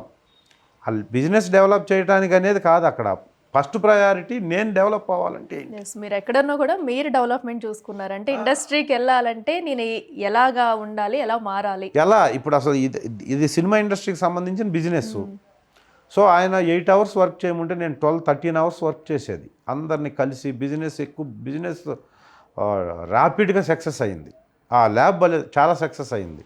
సో ఆయన అందుకని నాకు శాలరీ, స్టాఫ్ 15-20 మంది స్టాఫ్ అయ్యారు ల్యాబ్లో. సో అప్పుడు నేను ట్రై చేస్తున్న ప్రాసెస్లో ఒక స్టిల్ ఫోటోగ్రాఫర్ రాజా అని ఇప్పుడు నాగార్జున పర్సనల్ స్టిల్ ఫోటోగ్రాఫర్, అప్పుడు వీళ్ళు నాకు మేనేజర్సు, సినిమాలో పనిచేసే మేనేజర్సు, స్టిల్ ఫోటోగ్రాఫర్స్ నాకు ఆల్మోస్ట్ పరిచయం అయ్యారు ల్యాబ్లో వర్క్ చేసిన రోజు. ఎందుకంటే సినిమాకి సంబంధించిన వర్కే కాబట్టి ప్రతిరోజు డైరెక్టర్తో ఉండేవాళ్ళు, మేనేజరును స్టిల్ ఫోటోగ్రాఫర్ అంటే వీళ్ళందరూ నాకు పరిచయం అయ్యారు. అలా పరిచయం పెరిగిన ప్రాసెస్లో నేను యాక్టర్ కావాలనుకుంటున్నానని వీళ్ళందరికీ తెలిసి ఒక ఫైన్ మార్నింగ్ ఒక వైవిఎస్ చౌదరికి నన్ను ఒక స్టిల్ ఫోటోగ్రాఫర్ రాజా అనే వ్యక్తి పరిచయం చేస్తే ఒక ఆడిషన్ చేసి సీతారామరాజు అనే సినిమాలో నాకు మొదట అవకాశం వచ్చింది. 98 September 13వ తేదీ ఆ సినిమా స్టార్ట్ అయింది. అప్పుడు మీ ఫీలింగ్ ఏంటి సార్? అప్పటికి నాకు ఇండస్ట్రీ తెలిసింది. ఇండస్ట్రీలో చాలా బిజీగా పనిచేసే బిజీయెస్ట్ మేనేజర్స్, స్టిల్ ఫోటోగ్రాఫర్స్ కూడా ఫైనాన్షియల్గా చాలా ఇబ్బంది పడుతుండేవాళ్ళు. అంటే బాగా బిజీగా పనిచేసేవాళ్ళు బైకుల మీద రావడానికి కూడా కొద్దిగా ఇబ్బందిగా ఉండేది. నాకు అర్థమయ్యేది కాదు. ఏంటంటే సినిమా ఇండస్ట్రీలో సక్సెస్ అనేది పీక్ స్టేజ్లో ఉన్నోళ్ళకే డబ్బులు వస్తాయి. ఎస్, అయితే నవేడేస్లో ప్రజెంట్ సక్సెస్ఫుల్గా ఉన్న ఆర్టిస్టులు కూడా ఇలాగా ఫైనాన్షియల్ ప్రాబ్లమ్స్ ఫేస్ చేస్తున్నారు. సో వాళ్ళు ఎక్కడ మైనస్ చేస్తున్నారు అనుకోవచ్చు. అంటే ఇప్పుడు మనం చూస్తున్నాం పెద్ద పెద్ద హీరోలు కానివ్వండి, హీరోయిన్స్, అలాగే ఇప్పటి వరకు పెద్ద పెద్ద క్యారెక్టర్స్ చేసిన ఆర్టిస్టులు కూడా ఉన్నారు, ఇప్పుడు పెద్దవాళ్ళు కూడా. సో వాళ్ళు కూడా ఇప్పుడు ఆర్థిక పరంగా కూడా ఇబ్బందులు ఎదుర్కొంటున్నారు. అంటే మీరు చూసారు కదా ఆ రోజు నుంచి కూడా, అంటే చెప్తున్నారు ఎందుకంటే అప్పుడు కూడా ఇలాగ ఆర్థిక ఇబ్బందులు పడేవారు లైట్స్ మ్యాన్ దగ్గర నుంచి ప్రతి ఒక్కరు అని చెప్పేసి. అది పడేవాళ్ళు, అదే అర్థమైంది నాకు. అర్థమై నేను ఇంక ఇండస్ట్రీలో ఉండాలనుకోలేదు అప్పటికి. అదే చెప్పబోతున్నాను. నేను ఎంత కాంక్రీట్గా బిలీవ్ చేసి నేను యాక్టర్ కావాలని ఎంత కాన్ఫిడెంట్గా వచ్చానో ఇక్కడికి, నేను అక్కడ జాబ్ చేసే ప్రాసెస్లో డైల్యూట్ అయిపోయింది నాకు అది. ఓకే, ఇది చాలా కష్టం. మనం నిలదొక్కుకోవటం కష్టం వెళ్ళటం కంటే. మరి ఏంటి పరిస్థితి, ఇప్పుడు సెటిల్ అయ్యాం బాగుంది కదా అనుకుంటున్న టైంలో ఇలా ఒక్క అవకాశం. అప్పుడు నేనేం ఫైనల్గా ఏం ఫిక్స్ అయ్యానంటే సినిమా ఇండస్ట్రీలో నటుడు అవ్వాలని వచ్చాను కాబట్టి ఇంతవరకు నేను ఆ పని చేయలేదు. ఈ సిటీలో బాగున్నామో లేదనేది నా ఒక్కడికి సంబంధించిన విషయం, నా కుటుంబానికి సంబంధించి. బయట వాళ్ళకి అలా కాదు కదా. నువ్వు రోజుకి సంవత్సరానికి నెలకి ₹1,00,000 సంపాదించినా ఈడు యాక్టర్ కాలేదు కాబట్టి వాళ్ళ లైఫ్ వేస్ట్ అయిపోయింది. ఎందుకంటే నా లైఫ్ అక్కడ చాలా బాగుండేది కదా. సో అందుకని నేను ఫైనల్గా ఫిక్స్ అయింది ఏంటంటే ఒక్క సినిమా యాక్ట్ చేద్దాం, అది మంచి సినిమాలు యాక్ట్ చేసి అది రిలీజ్ అయ్యి ఎస్ రమేష్ అనేవాడు నటించడానికి పోయాడు, నటించాడు అంటే చాలు. ఇక నేను ల్యాబ్లో పని చేసుకుంటే ఉందాం, ఇది మనతో అయ్యేది కదని డిసైడ్ అయిపోయాను. డిసైడ్ అయ్యి ఆ ఒక్క సినిమాలో ఆ రాజా అని అతను పరిచయం చేస్తే వైవేస్ చౌదరి ఆడిషన్ చేసి ఓకే ఇతను పనికి వస్తాడు. మన హరికృష్ణ నాగార్జున ఇంట్లో ఒక 4 కుర్రోళ్ళు ఉంటారు, దాంట్లో ఒక క్యారెక్టర్ ఇతనికి ఇవ్వచ్చు, మరి ఇస్తే ఒక 40-50 డేస్ నువ్వు కంటిన్యూగా సినిమాలో పనిచేయాల్సి ఉంటుంది, మరి జాబ్ ఎలా చేస్తావంటే అప్పుడు మళ్ళీ మా నాగినేడి గారితో మాట్లాడి నేను అప్పుడు మానేశా. అప్పుడు జాబ్ వదిలేశారు? అప్పుడు వదలలేదు. 6 months టైం తీసుకొని 6 months లోపు నేను మళ్ళీ వస్తాను సార్, ఇక నటించాలి ఆర్టిస్ట్ అన్నది మైండ్ నుంచి తీసేస్తాను, ఫుల్ ఫ్లెడ్జ్డ్గా నేను హైదరాబాద్లో ఉన్నంత వరకు ల్యాబ్లో వర్క్ చేస్తాను సార్, ఆ ప్రొవిజన్ నాకు ఇవ్వండి, ఒక్క సినిమాలో యాక్ట్ చేస్తాను, నేను వచ్చింది దానికోసం కాబట్టి. ఇండస్ట్రీ మీరు చెప్పినట్టు అంత ఈజీ కాదు సార్, నాకు అర్థమైంది. సో నేను ఇంకా ఒక్క సినిమాలో నాకు ఇవ్వండి, 6 months తర్వాత వస్తాను మళ్ళీ, 6 months లోపు రాకపోతే ఇంక మీరు ఇవ్వద్దు నాకు ఆ జాబు అని మళ్ళీ ఆయన కన్వే చేసి ఆయన బ్లెస్సింగ్స్తోనే మొదటి రోజు యాక్ట్ చేయడానికి వెళ్ళాను నేను 98 సెప్టెంబర్ 13వ తేదీ. సో అప్పుడు నా రియలైజేషన్ ఏంటంటే ఫైనాన్షియల్గా సినిమా ఇండస్ట్రీలో నిలదొక్కుకోవడం చాలా కష్టం. మనకి ఈ ఉన్న సర్కిల్తో మనం క్యారీ ఫార్వర్డ్ అవ్వలేము డెఫినెట్గా. ఈ ఒక్క సినిమా యాక్ట్ చేద్దామని ట్రై చేసి వెళ్ళిన నేను ఆ సినిమా రిలీజ్ అయ్యేలో 12 సినిమాలు యాక్ట్ చేశాను. కంగ్రాట్స్. ఎలా చేశానంటే నాకు ఈ పరిచయం ఉండటం మూలాన ఈరోజు నాగార్జున గారితో నేను ఒక సీన్ చేస్తే సీతారామరాజులో నెక్స్ట్ డేకి నాకు ఆ స్టిల్ ఫొటోస్ వచ్చేది. వీళ్ళందరూ పరిచయం ల్యాబ్ ఉంది కాబట్టి. అప్పట్లో నెగిటివ్ ఉండేది, మీకు తెలుసో లేదో, కొడాకు కొని కానీ ఫిల్మ్స్ ఉండేది. డిజిటలైజేషన్ లేదు అసలు అప్పుడు, డిజిటల్ అన్న పదమే లేదు అసలు. సో అప్పుడు ఫిల్మ్కి నెగిటివ్ లోడ్ చేయటం ఈ ఫిల్మ్స్ ఉండేది. ఆ ఫిల్మ్ నెగిటివ్ చేసి నెగిటివ్ని మళ్ళీ పాజిటివ్ చేసి ప్రింటింగ్ చేసి ఆ ప్రింట్లు 4x6 ఫోటో కార్డ్స్ రావాలంటే చాలా పెద్ద ప్రాసెస్ అప్పట్లో. కానీ నేను నెక్స్ట్ డేకి అవి తీసుకొని ఇంకొక డైరెక్టర్ దగ్గరికి ల్యాబ్ రెఫరెన్స్తో, నేను అందరికీ తెలుసు ల్యాబ్ రమేష్ అనేవాళ్ళు అప్పుడు, సో ఈ ల్యాబ్ రెఫరెన్స్తో ఆ డైరెక్టర్ దగ్గరికి వెళ్ళి ఈ స్టిల్స్ చూపించి నేను చేస్తున్నాను సార్, ఇప్పుడు ల్యాబ్లో కాదు నాగినేడి గారే నన్ను సపోర్ట్ చేస్తున్నాడు అని చెప్పి కొన్ని అబద్ధాలు కూడా చెప్పి ఆయన బొమ్మన్నాడు ఆయనే కలవమన్నాడు మిమ్మల్ని అని చెప్పి అలా ఎలాగైతేనేమి కోటి రామకృష్ణ గారిది ఆవిడే శ్యామలని, పంచదార చిలకని, వీడు సామాన్యుడు కాదని మంచి మంచి సినిమాల్లో నేను 12 సినిమాలు యాక్ట్ చేశాను ఈ సినిమా రిలీజ్ అయ్యే లోపు. సో 6 నెలల కంటే ముందే వెళ్ళిపోయి సార్ ఇంకా నేను డబ్బు సంపాదిస్తానో లేదో తెలియదు కానీ సినిమాల్లో అయితే మీ వల్ల ల్యాబ్లో నేను పనిచేసినందువల్ల ఆ రెస్పెక్ట్తో నాకు క్యారెక్టర్లు అయితే వస్తున్నాయి సార్ అని చెప్పి పర్మనెంట్గా ఇంకా ఈ ఒక్క సినిమా అన్నది కాస్త పర్మనెంట్గా ఆర్టిస్ట్ అవటానికి నాకు ఆ ల్యాబ్ ఉపయోగపడింది. ఈ ప్రాసెస్లో నేను చాలా మంచి సినిమాలు చేస్తున్న ప్రాసెస్లో ఒక సినిమా ప్రకాష్ రాజ్కి ఈక్వల్ క్యారెక్టర్ రియల్ స్టోరీ అని ఒక సినిమా చేశాను నేను. ఓకే.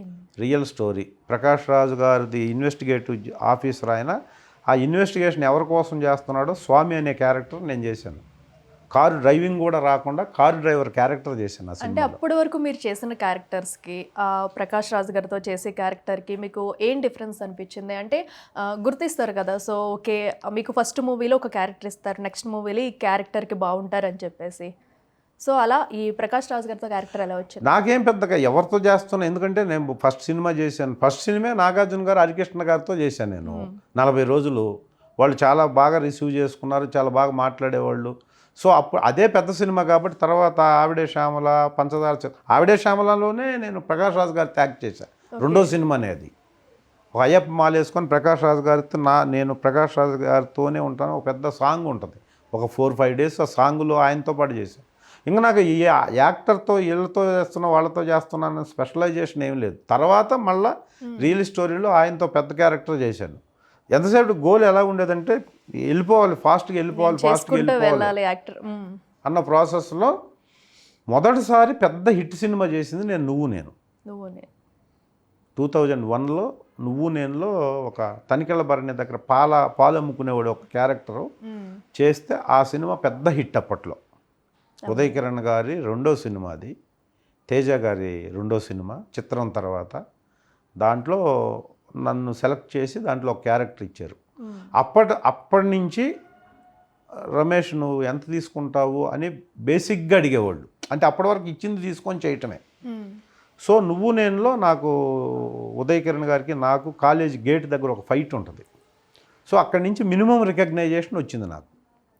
ఇప్పుడు ఎన్ని సినిమాలు చేసామనేది కదా, ఒక ఆర్టిస్ట్కి రికగ్నైజేషన్ రావటం, పబ్లిక్లో మీరు యాక్టర్ కదా అని అడగటం అనేది చాలా కష్టమైన పని. సినిమాల్లో చేస్తుంటాం, ఇండస్ట్రీకి తెలుస్తుంది ఫస్ట్, కానీ పబ్లిక్లో మనం ఆర్టిస్ట్గా నోటిఫై అవ్వటం అనేది చాలా కష్టమైన పని. అది నాకు మొదటగా వచ్చింది నువ్వు నేనులో. అయితే ఫస్ట్ మీరు మూవీకి ఎంత తీసుకున్నారు అండ్ నువ్వు నేను మూవీకి ఎంత అడిగారు? మీ ఆన్సర్ ఏమి ఇచ్చారు అప్పుడు? నేను ఫస్ట్ సినిమాకి అడగకుండా 250 రూపాయలు ఇచ్చారు రోజుకి. ఓకే, 250 రూపీస్ నా ఫస్ట్ రెమ్యునరేషను సినిమా యాక్టర్గా. సో ఆ తర్వాత ఇప్పుడు నువ్వు నేను అయిపోయిన తర్వాత ఆ సినిమా రిలీజ్ అయిన తర్వాత దిల్ ఆడిషన్స్కి నువ్వు నేను వల్లే నాకు దిల్ ఆడిషన్స్ చేయటం, ఆడిషన్ అయిన తర్వాత ఎప్పుడో ఒక 8-9 మంత్స్గా ఆ సినిమా స్టార్ట్ అయింది. దాంట్లో ఆ క్యారెక్టర్ నాకు ఇచ్చారు. ఇచ్చిన తర్వాత దిల్ సినిమా 2003లో చేసి రిలీజ్ అయిన తర్వాత అప్పటికి నాకు ఫుల్ ప్లెడ్జ్డ్ కాన్ఫిడెన్స్, ఇంకా నేను యాక్టర్ అయ్యాను దిల్ మూవీతో. అంతకుముందు నువ్వు నేను చేస్తానే ఒక్కడు చేశాను. అవన్నీ మంచి సినిమాలు అయినా నాకు నేను ఫుల్ ప్లెడ్జ్డ్గా కాన్ఫిడెంట్గా ఫీల్ అయింది. మా సార్ కూడా నాగినీడి గారు కూడా దిల్ సినిమా అప్పుడే ఓకే ఇంకా నువ్వు యాక్టర్గా ట్రై చేయొచ్చు, బాగా పెర్ఫార్మెన్స్ బాగుంది, మిగతా అన్ని చిన్న చిన్న క్యారెక్టర్లు చేస్తున్నావు ఎక్కడ బ్యాడ్ నేమ్ రాకుండా, బట్ ఈ సినిమాలో లెంతీ క్యారెక్టరు, ఆ ఎక్స్ప్రెషన్స్ అవన్నీ బాగున్నాయి, సినిమా హిట్ అయితే నువ్వు సెటిల్ అయిపోవచ్చు ఆర్టిస్ట్గా అని చెప్పాడు. నాకు కూడా అదే ఫీల్ అయ్యాను. మా వినాయక్ గారు కూడా బాగుంటే నేను దిల్ రమేష్ అని పిలుస్తాడు అన్న దీంట్లో కాన్సెస్లో చెప్పారు నాకు. అనుకున్నట్టుగానే మూవీ సక్సెస్ అయ్యింది. అప్పటి వరకు ల్యాబ్ రమేష్గా ఉన్న రమేష్ గారు దిల్ రమేష్ గారుగా మారిపోయాను. అప్పటి నుంచి ఇప్పటి వరకు 255 సినిమాలు చేశాను నేను. ఇప్పుడు 256వ సినిమా చేయబోతున్నాను రేపు 24న. ఓకే, భస్మాసుర అని ఒక సినిమాలో మెయిన్ ఒక విలేజ్ ప్రెసిడెంట్గా మెయిన్ రోల్ చేస్తున్నాను. అది 256th మూవీ ఈ 27 ఇయర్స్ కెరీర్లో. సో ఇది నేను చెప్పాలనుకున్నది. ఇయర్స్లో ఈ మూవీస్ కూడా కంటిన్యూగా చేయడం. ఎస్, అండ్ మీరు వచ్చినప్పుడు మీరు అడిగేదానికంటే ముందు మీరు అడిగిన క్వశ్చన్కి అసలు నేను ఆన్సర్ చేయాలి. చెప్పండి. ఎస్టాబ్లిష్డ్ ఆర్టిస్టులు కూడా ఇండస్ట్రీలో ఎస్టాబ్లిష్ అయినోళ్ళు ఎస్టాబ్లిష్ కానోళ్ళు కూడా చాలామంది ఫైనాన్షియల్గా ప్రాబ్లమ్స్ ఫేస్ చేస్తున్నారు. అది ఎందుకు అని అడిగారు మీరు అడిగినట్టు చాలామంది ప్రాబ్లమ్స్ ఏం ఫేస్ చేయట్లా. ఇండస్ట్రీలో ఎవరో ప్రాబ్లమ్స్ ఫేస్ చేస్తున్నారని ఒక మనిషి ఐడెంటిఫై అయినా ఇండస్ట్రీలు ఇలాగే ఉంటారు అనుకుంటారు. ఎందుకంటే క్రియేటివ్ ఫీల్డ్ మీదనే కాన్సన్ట్రేషన్ ఉంటుంది అందరికీ. సినిమా ఇండస్ట్రీ అనేది ఆబ్వియస్గా అందరి అటెన్షన్ డైవర్ట్ చేసే, అటెన్షన్ ప్లే చేసే ఫీల్డ్ ఇది. ఒక ప్లస్ అయినా ఒక మైనస్ అయినా అందరూ చూస్తారు. ఇప్పుడు మనకి జనరల్గా మంచిని ఎక్కువ సపోర్ట్ చేయము, చెడుని తొందరగా సపోర్ట్ చేస్తాం, చెడుని తొందరగా అడాప్ట్ చేసుకుంటాం, మంచిని అడాప్ట్ చేసుకోం. వచ్చిన తర్వాత అది ఇంకా ఎక్కువైపోయింది. ఇప్పుడు అందుకే థంబ్లైన్స్ లేకపోతే మీకు ఏదన్నా మీమ్స్లో కూడా ఒక బ్యాడ్ ఇన్సిడెంట్ని చూస్తే 1000 మంది చూస్తారు ఒక ఫ్యూ అవర్స్లో. మంచి మంచి చెప్పిన వాళ్ళది అదే సేమ్ అవర్స్లో 100 మంది కూడా చూడరు. చూడటం స్టార్ట్ చేసిన ఇది మంచిదే కదా ఏముందలే అని చెప్పి. అదే చెడు ఏదన్నా అయితే కంటిన్యూగా చూస్తారు. అది నేచర్లో ఉంది, మనం హ్యూమన్ సైకాలజీ అది. సో ఈ చెడు ఎస్టాబ్లిష్ అయినంతగా మంచి అవ్వదు, అది సినిమా ఇండస్ట్రీలో ఇంకా ఎక్కువ. సో కాబట్టి జనరల్గా ఎలా ఉంటుందంటే ఇక్కడ మనీ కోసం ఎవరు పనిచేయరు. బేసిక్గా ప్రాబ్లం ఎక్కడ వస్తుందంటే బయట ఒక కూలి పని చేసే వ్యక్తి దగ్గర నుంచి బయట ఏ జాబ్ చేసేవాళ్ళైనా డబ్బుల కోసం పనిచేస్తారు ఫస్ట్. ఎందుకంటే లైఫ్ లీడ్ చేయాలి, ఫ్యామిలీ, పిల్లలు, ఈ బేసిక్ నీడ్స్ ఉంటాయి కాబట్టి అది సంపాదించడం కోసమే పనిచేస్తారు బయట ఎవరైనా. ఒక్క సినిమా ఫీల్డ్లో మాత్రమే పేరు కోసం పనిచేస్తారు. సో ఈ డబ్బు అనేది కష్టాలు ఎన్ని పడతాయి, అందుకనే చాలామంది కష్టాలు పడుతుంటారు అంటారు. నిజంగా సినిమా ఇండస్ట్రీలో ఉండే సినిమా ఆర్టిస్ట్గా ట్రై చేయాలని వచ్చే వాళ్ళల్లో సినిమా ఇండస్ట్రీ నాకు అవసరం లేదు, నేను బయట ఏదైనా చేసుకొని హ్యాపీగా ఉండొచ్చు అని ఫీల్ అయితే డెఫినెట్గా సినిమా ఇండస్ట్రీలో కష్టాలు పడేవాళ్ళు బయటికి వెళ్ళిపోతే అవుట్ ఆఫ్ సినిమా ఫీల్డ్లో ఎవ్వరు ఇక్కడున్న వ్యక్తులు ఎవరు కష్టపడరు. అంత తెలివి, అంత చదువు, అంత నాలెడ్జి, అంత విఘ్నత, అంత విజ్ఞానం, అంత టైం సెన్సు, డెడికేషను ఇవన్నీ ఉన్నోళ్ళే ఇక్కడ ఉంటారు ఫస్ట్ బేసిక్గా. ఆబ్వియస్లీ మనం చూస్తూనే ఉన్నాం చాలామంది డాక్టరేట్ చేసిన వాళ్ళు ఉన్నారు అండ్ పెద్ద పెద్ద ఎడ్యుకేషన్ చేసిన వాళ్ళు కూడా ఇప్పుడు సినిమా ఇండస్ట్రీలో ఉన్నారు. లైక్ ఫ్యాషన్తో వచ్చిన వాళ్ళు అండ్ ఇండస్ట్రీలో కూడా చాలా కష్టాలు ఉన్నాయి. బట్ ఇది బయట చూసే వాళ్ళకి చాలా మందికి తెలియదు అసలు. బయట వాళ్ళకి ఇప్పుడు ఒకడు 10 సంవత్సరాలు కష్టపడిన 11వ సంవత్సరంలో యాక్టర్గా ఎస్టాబ్లిష్ అయితే కొత్తగా వచ్చాడు, భలే వచ్చేసాడే, భలే సంపాదిస్తున్నాడే, భలే బిజీగా ఉన్నాడే, బాగా డబ్బులు వస్తున్నాయి, అప్పుడే BMW కార్లు, ఇదే అనుకుంటారు తప్ప ఆడి బ్యాక్గ్రౌండ్లో ఎన్ని సంవత్సరాల నుంచి ఉన్నాడు, ఎన్ని స్ట్రగుల్స్, ఎన్ని హర్డిల్స్ ఫేస్ చేశారో తెలియదు ఎవరికి, తెలుసుకోవాల్సిన అవసరం కూడా లేదు. రీసెంట్గా కూడా చాలా మంది హీరోస్, అటు నాని కానివ్వండి, విజయ్ దేవరకొండ, ఇలా కొంతమంది ఎలాంటి బ్యాక్గ్రౌండ్స్ లేకుండా కూడా వెనకాల బ్యాక్గ్రౌండ్ వర్క్ చేసుకుంటూ అందరూ వచ్చిన వాళ్ళు ఉన్నారుగా.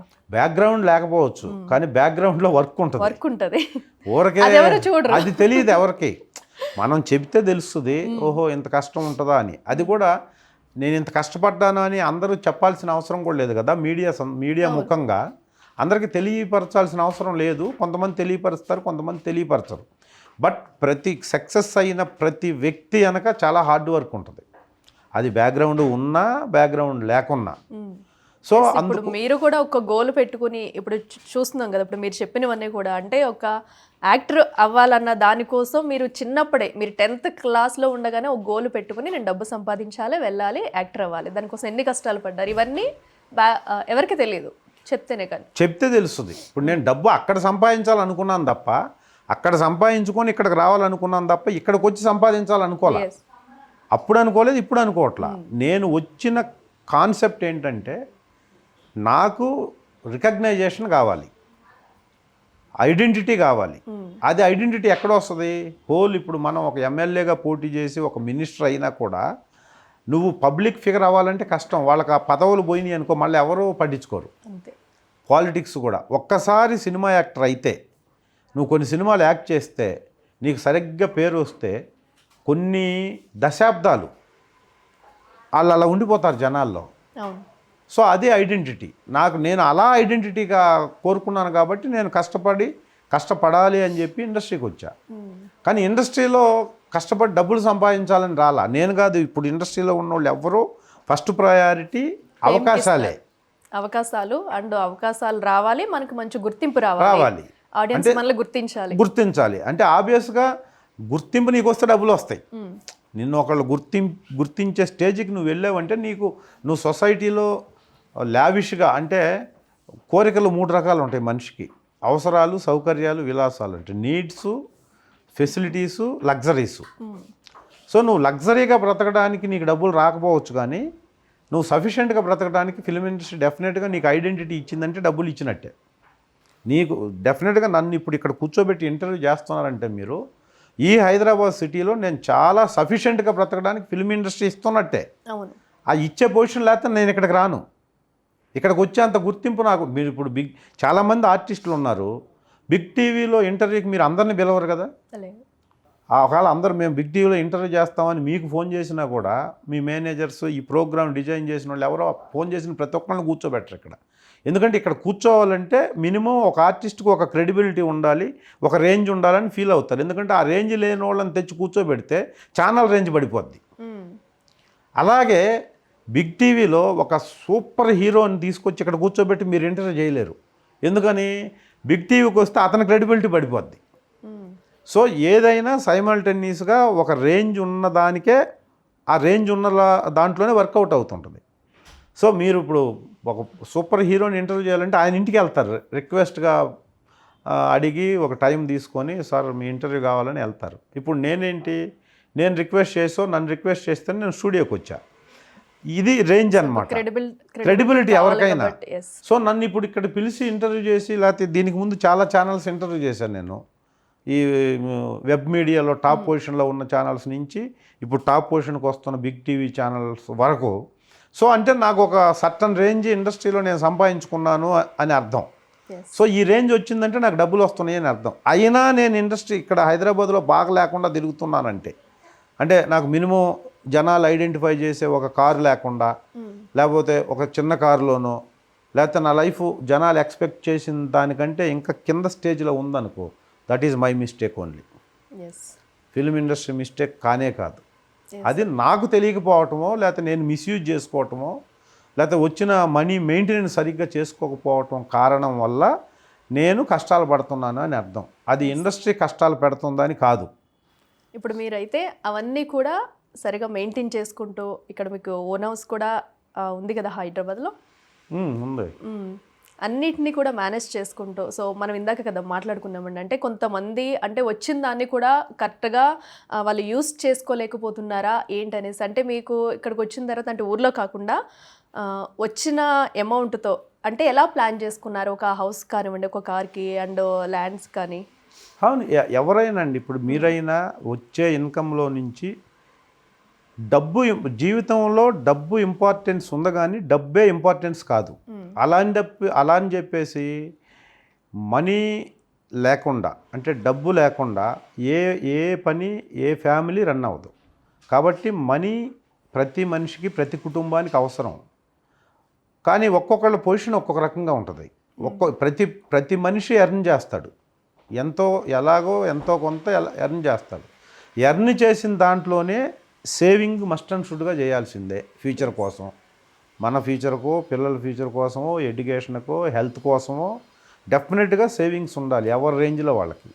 ఆ సేవింగ్స్ చేసుకోకుండా వస్తున్నా కూడా సేవింగ్ చేసుకోవట్లేదంటే అది ఓన్లీ నీ మిస్టేక్. అలాగా ఫ్యూచర్ బాగుంటుంది, ఇప్పుడున్నట్టే ఫ్యూచర్ ఉంటుంది అనుకొని ఎవరైనా సేవింగ్ లేకుండా ఈ ప్రొఫెషన్ కోసమే ఇన్వెస్ట్ చేస్తూ, ఈ ప్రొఫెషన్లో ఈరోజు ఉన్నదానికంటే రేపు చాలా బాగుంటుంది అనుకొని ఆ విధంగా మనీని మెయింటెనెన్స్ చేయకుండా ఉంటే ఇండస్ట్రీలో, అది ఆ వ్యక్తి తప్పు. కరెక్ట్. అలా వచ్చినా కూడా దానిలో సేవింగ్ అనేది ఇంపార్టెంట్, ఖచ్చితంగా ఉండాల్సిందే.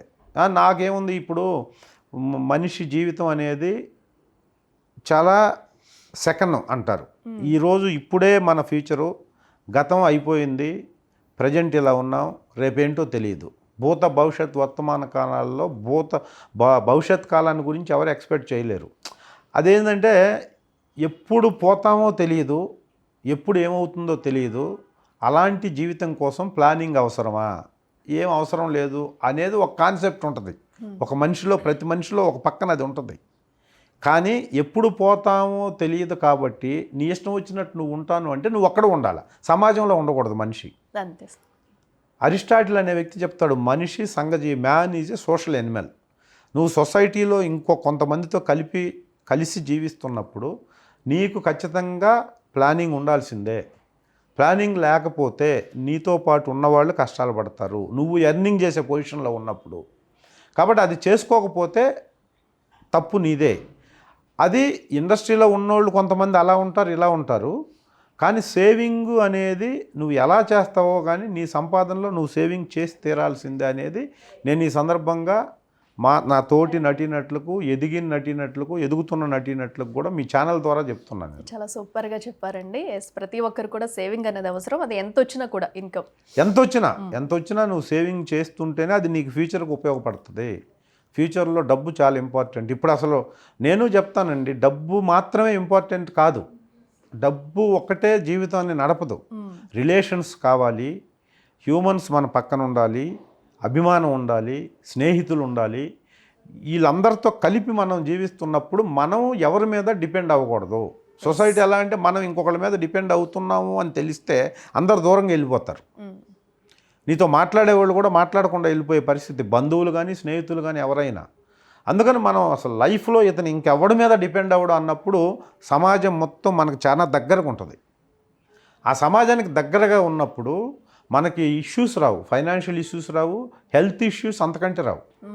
సో ఆ సమాజాన్ని మనం దగ్గరగా పెట్టుకోవాలంటే నీకు నువ్వు సెల్ఫ్ కాన్ఫిడెన్స్తో, సెల్ఫ్ సాటిస్ఫాక్షన్తో, నువ్వు ఆ సెల్ఫ్ కాన్ఫిడెన్స్తో ఉన్నన్ని రోజులు నువ్వు ఇంకొకరిని ఏమీ అడగవు అని పక్కన ఎదుటోడు అనుకున్నప్పుడు నీకు చాలా దగ్గరకు ఉంటారు. నువ్వు ఎప్పుడైతే డిపెండెంట్గా ఉంటున్నావో, ఇతను డిపెండెంట్గా ఉంటున్నాడు అని తెలిసిన మరుక్షణం నుంచి దూరం అయిపోతుంటావు. అందుకని నువ్వు ఎవరి మీద డిపెండ్ అవ్వకుండా ఉండాలి అంటే డెఫినెట్గా నీ సంపాదనలో నీకు సేవింగ్స్ ఉండాల్సింది. ఎస్, 100%. అండ్ ఇన్ని ఇయర్స్ కూడా ఇండస్ట్రీలో ఉంటూ వచ్చారు కదా. సో పెద్ద పెద్ద ఆర్టిస్టులు అందరితో కూడా చేశారు. మీరు ఎక్కువగా ఎవరితో సన్నిహిత్యంగా ఉండేవారు? అంటే మన ఎంతమంది ఆర్టిస్టులతో చేసినా కూడా ఎవరో ఒకరంటే రెస్పెక్ట్ కానీ అభిమానం ఉండేది. అలా ఇండస్ట్రీలో మీకు ఎవరంటే బాగా ఇష్టం? నాకు ఇండస్ట్రీలో ఇప్పుడు మీకు అంటే నేను అంటే ఈ పలానా వ్యక్తి అంటే ఇంట్రెస్ట్, పలానా వ్యక్తి అంటే నాకు అభిమానం అంటే ఇంకొకళ్ళు దూరం అయిపోతున్నారని డిప్లొమాటిక్గా ఆన్సర్ చెప్తున్నానని అనుకోకపోతే నేను అజాత శత్రువు అనుకుంటానండి. నాకు శత్రువులు ఎవరూ లేరు, బయట కానీ ఫిల్మ్ ఇండస్ట్రీలో కానీ. ఓకే, నాకు ఎవరైనా నచ్చకపోతే నేను దూరంగా వెళ్తాను తప్ప నచ్చలేదని ఆర్గ్యుమెంట్ అసలు చేయను, ఎవరు చేయకూడదు కూడా. ఎందుకంటే నీకు ఇంకొక వ్యక్తి నచ్చకపోతే నువ్వు వాళ్ళకి నచ్చనట్టే లెక్క. నీకు ఇంకొక వ్యక్తి నచ్చకపోతే నువ్వు కూడా ఇంకొంతమంది వ్యక్తులకు నచ్చినట్టు లెక్క. నీకు ఇష్టం లేదంతే. ఒక వ్యక్తి బిహేవియరో, ఇంకొక వ్యక్తి సైకాలజో, ఇంకొక వ్యక్తి నడవడికో, వాడి క్యారెక్టరో, కాండక్టో నీకు నచ్చకపోతే, నీకు నచ్చనంత మాత్రాన అతను బ్యాడ్ అని కాదు. నీకు నచ్చకపోతే నువ్వు పక్కకి వెళ్ళిపో. అలా నాకు బయట కానీ ఫిల్మ్ ఇండస్ట్రీలో కానీ శత్రువులు అన్నది నాకు తెలిసి ఎవరూ లేరు. ఇంకా నాకు ఇష్టం అంటే ఇండస్ట్రీలో లాంగ్ రన్లో ఉన్న ప్రతి ఒక్క వ్యక్తి ఇష్టమే నాకు. హీరోల దగ్గర నుంచి నాతో చేసే ఆర్టిస్టుల వరకు ప్రతి ఒక్క వ్యక్తి నాకు ఇష్టమైన పర్సన్. ఎందుకంటే ప్రతి మనిషిలో ఏదో ఒక మంచి ఉంటుంది. చెడు వదిలిపెట్టండి, ప్రతి మనిషిలో చెడు మంచి ఉంటుందండి. కష్టం సుఖము, రాత్రి పగలు, మంచి చెడు, ఈ రెండు పార్షియాలిటీలు ప్రతి చోట ఉంటాయి. చీకటి ఉంటే వెలుగు ఉండాల్సిందే, మంచి ఉంటే చెడు ఉండాల్సిందే, లాభం ఉంటే నష్టం ఉండాల్సిందే. సో కాబట్టి ఇవన్నీ డెఫినెట్గా ప్రతి మనిషిలో ఉంటాయి. కాబట్టి మనం ఆ చెడు అనేది, వీక్నెస్లు అనేది వదిలేసి మంచినే గ్యాస్ పైన చేయాలి, మంచినే తీసుకోవాలి. అలా నాకు ప్రతి ఇండస్ట్రీలో ఉండే ప్రతి వ్యక్తి ఎందుకు ఇష్టం అంటే, ఇక్కడ ఎన్నో కష్టాలు పడితే కానీ ఒక మనిషి సస్టైన్గా క్యారీ ఫార్వర్డ్ అవ్వలేరండి. ఎన్నో కష్టాలు, ఒక కష్టం కాదు, డబ్బులు వస్తున్నందువల్ల ఇండస్ట్రీలో ఆర్టిస్టులు చాలా సుఖంగా ఉంటారంటే అది కూడా కరెక్ట్ కాదు. ఎందుకంటే ఇక్కడ ఎదుగుతున్న ఆర్టిస్టు అంటే ఎదగాలనుకున్న ఆర్టిస్టు ఎదగడానికి కష్టపడుతుంటాడు. ఇప్పుడు నాకు అవకాశాలు లేవనుకోండి, సపోజు నేను ఇన్నేళ్ళు ఉండి కూడా నాకు అవకాశాలు లేకపోతే అవకాశాల కోసం విపరీతంగా కష్టపడతాను నేను. ఎందుకంటే నాకు ఇంకొక పని తెలియదు, ఇంకొక పని తెలిసినా ఇప్పుడు నాకు టీచింగ్ తెలుసు, నేను వెళ్ళను. ఎప్పుడన్నా సరదాగా ఏదైనా కాలేజీ వాళ్ళు స్కూల్లో పిలిస్తే వెళ్ళి ఒక గంట సేపు ఏదో మాట్లాడతాను తప్ప పర్మనెంట్గా అది ఇష్టం కాబట్టి దాంట్లోకి వెళ్ళిపోదాం అనుకుంటే ఇది మిస్ అయిపోతారు. దీనికోసం వచ్చాం కాబట్టి అది నాకు తెలిసింది ఆ పని తీసుకోలేరు, ఆ స్టెప్ తీసుకోలేను. ఇంకొకళ్ళు ఉన్నారు, సపోజు ఏదో ఒక బిజినెస్ చేస్తున్నారు, బిజినెస్ నుంచి ఆర్టిస్ట్ కావాలని వచ్చాడు, వాడు ఇది వెళ్ళిపోయి ఇది సక్సెస్ అవ్వట్లేదు కదా, 10 ఏళ్ళు ఉన్నాను ఏం సక్సెస్ లేదు, పోయి నేను మళ్ళీ ఆ బిజినెస్ చేసుకుందాం అనుకుంటే వెళ్ళిపోయి హ్యాపీగా బిజినెస్ చేసుకోగలడు. కానీ వెళ్ళడు.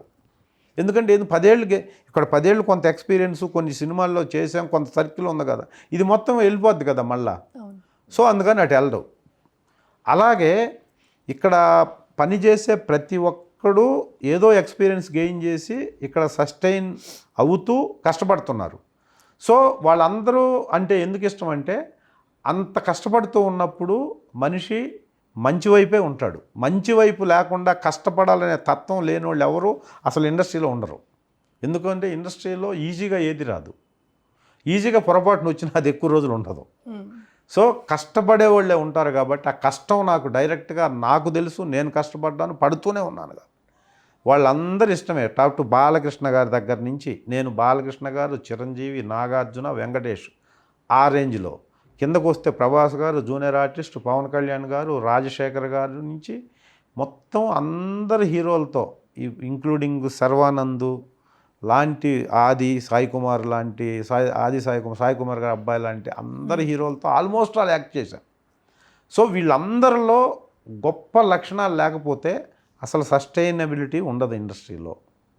కాబట్టి ఎంత కష్టపడాలి మనకి హీరోలు అంటే ఇంకా వాళ్ళు చేస్తున్నారంటే ఎంత అసలు 60 years దాటితే మనుషులు బయట నడవటమే కష్టంగా ఉంది. కానీ 70-65 yearsలో స్టెప్పులు వేసి డ్యాన్సులు చేసి ఫైట్లు చేస్తున్నారంటే మనుషులు మామూలు మనుషులే కదా. ఎంత కాంట్రిబ్యూషను, ఎంత డెడికేషన్ ఉండాలి.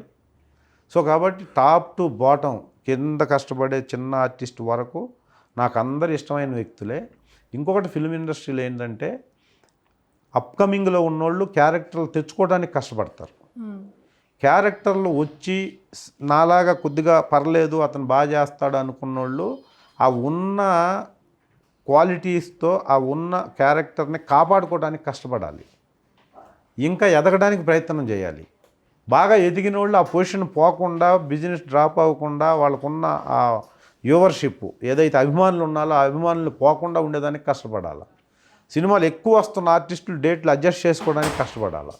డే అండ్ నైట్ కష్టపడుతూ ఉన్నప్పుడు ఆరోగ్యాన్ని కాపాడుకోవడానికి కష్టపడాలి. సో ఈ బాధ్యత పెరిగే కొద్దీ బర్డన్ ఎక్కువే ఆర్టిస్ట్కి. అవకాశాలు లేనప్పుడు ఏంటంటే డబ్బులు తక్కువ వస్తుంటే 10 రోజులు వర్క్ చేస్తే 15 రోజులు ఖాళీగా ఉంటాం. అప్పుడు కంటే నువ్వు ఎంత బిజీగా అయిపోతుంటే నీకు డబ్బులు వస్తాయి అంతే, పేరు వస్తుంది, డబ్బులు వస్తాయి. కానీ అప్పటికి వయసు కూడా మిడిల్ ఏజ్కి వస్తారు. మిడిల్ ఏజ్లో డబ్బులు వస్తుంటాయి, పేరు వస్తుంటుంది, కానీ పని చేయడానికి ఎక్కువ కష్టపడాలి కదా. నీకు 20 సంవత్సరాల్లో ఉన్న స్టామినా 50 సంవత్సరాల్లో ఉండదు కదా మనిషికి. తెచ్చుకొని అప్పటికి వస్తుంది బ్రేకు. ఆ బ్రేక్ వచ్చినప్పుడు ఏం చేయాలి? 2-3 షిఫ్ట్లో పని చేయాలి ఆర్టిస్టు. మరి 2-3 షిఫ్ట్లో పని చేస్తే ఏమవుతాయి? డబ్బులు ఎక్కువ వస్తాయి, నీకు ఆర్టిస్ట్గా మంచి పేరు వస్తుంటుంది. కానీ మనకి ఉన్న మోరల్ హార్మోన్స్ అన్నీ డ్రాప్ అయి ఉంటాయి కదా 50 సంవత్సరాల తర్వాత. హెల్త్ చూసుకోవాలి, అప్పుడు అదే చూసుకోవాలి, హెల్తే చూసుకోవాలి. అది కానీ కష్టపడిందే దీనికోసం కాబట్టి, ఈ పొజిషన్ కోసం కాబట్టి ఏ ఒక్క సినిమాని వదులుకోవటానికి కానీ ఏ ఒక్క రోజు ఖాళీ ఉండటానికి కూడా ఇష్టపడరు. కానీ అప్పుడు హెల్త్ డిప్రెస్ అవుతుంటుంది తెలియకుండా. సో అందుకోసం ఆ హెల్త్ని కాపాడుకోవడానికి కష్టపడాలి. ఆబ్వియస్గా ఇండస్ట్రీలో ఉన్నోళ్ళు ఇండస్ట్రీలో నుంచి రిటైర్డ్ అయ్యే వరకు కష్టపడుతూనే ఉండాలి.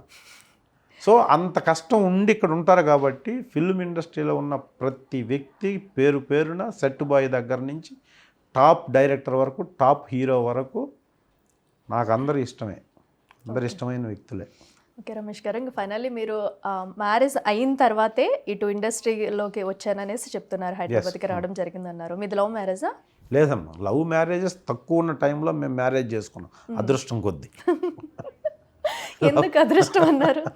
అంతే మరి, ఇప్పుడు ఎలా అయిపోయింది సొసైటీ అంటే అంటే ఇప్పుడు జనరేషన్కి అది కరెక్టా అంటే కరెక్ట్ తప్పు అని చెప్పలేం. కానీ ఒక సొసైటీని ఒక విధంగా చూసాం మేము. అంటే మాకంటే ముందోళ్ళు ఇంకా మా రేంజ్లో సెల్ ఫోన్లు లేవు. ఆ టైంలో ఇప్పుడు చెప్పాలి కాబట్టి చెప్తాను. నేను ఇండస్ట్రీకి రావాలని నేను ఎంగేజ్ అంటే నాకు 23, 24, 20 years ఉన్నాయి. మ్యారేజ్ చేసుకోవాలనుకుంటున్న టైంలో ఉన్న పొజిషన్ సొసైటీలో ఒక కాలేజీ 5 years చదివితే, ఇంటర్మీడియట్ డిగ్రీ చదివితే కో ఎడ్యుకేషన్లో ఒక అమ్మాయితో ఒక అబ్బాయి మాట్లాడకుండా ఒక క్లాసులో ఒక 80 మంది ఉంటే 80 మందిలో ఒక 70 మంది 65 మంది అసలు అబ్బాయిలు మాట్లాడుకోకుండానే ఉండి ఉంటారు 5 సంవత్సరాల్లో. అలా ఉండేది సొసైటీ, అంత ప్యూర్గా ఉండేది. అసలు సెల్ ఫోన్లు లేవు. ఫోన్లు కూడా ఎక్కడో మా ఊరు మొత్తానికి ఒక 5-6 ఫోన్లు ఉంటే ఎక్కువ. టీవీలు లేవు సరిగ్గా, అన్నీ మనకి లెటర్సే కదా. అన్ని లెటర్స్. టీవీలు కూడా ఒక ఊరు మొత్తానికి ఆ బ్లాక్ అండ్ వైట్ టీవీలో ఒక 10-15 ఉండేది. ఎప్పుడు ఇది 90sలో ఉన్న వాళ్ళే అందరూ వాళ్ళ ఇంటికి వెళ్ళి చూసేవాళ్ళు. చూసేవాళ్ళు. ఒక ఒక ఒక హెరిక్లెస్ లేకపోతే హీరో సైకిల్ ఉంటే గొప్ప, ఒక మనిషి ఒకటి సైకిల్ ఉంటే మాడికి సైకిల్ ఉందరా అనేవాళ్ళు. అలాంటి పొజిషన్స్ తెలుసు నాకు.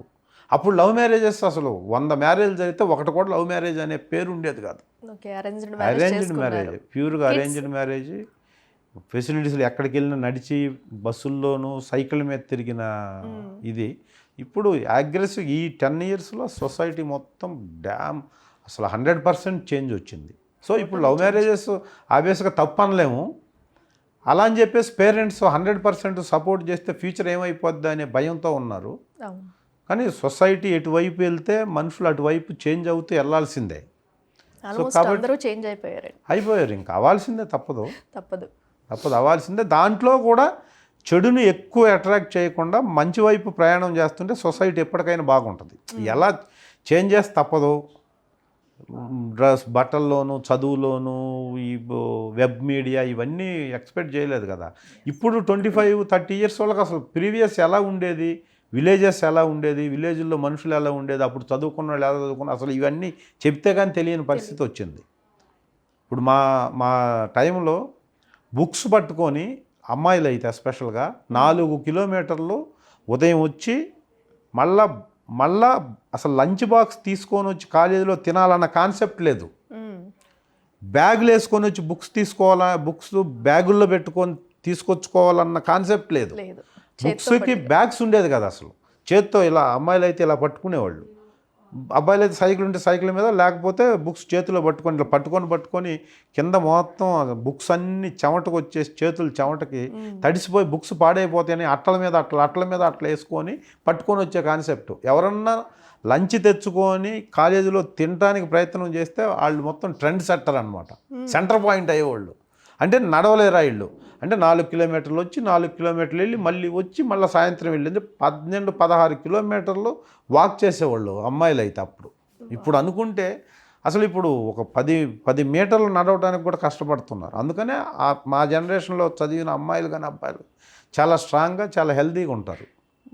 సరే ఇప్పుడు అవన్నీ తెలియదు కాబట్టి ఇప్పుడు ఉన్న దాంట్లోనే హెల్తీ. అసలు కొన్ని గేమ్స్ అయితే, కొన్ని ఆటలు అయితే ఇప్పుడు జనరేషన్కి పేరు చెప్తే కూడా తెలియదు, ఎవరికి తెలియదు కదా. ఇప్పుడు అన్ని ఫోన్లో పబ్జీ.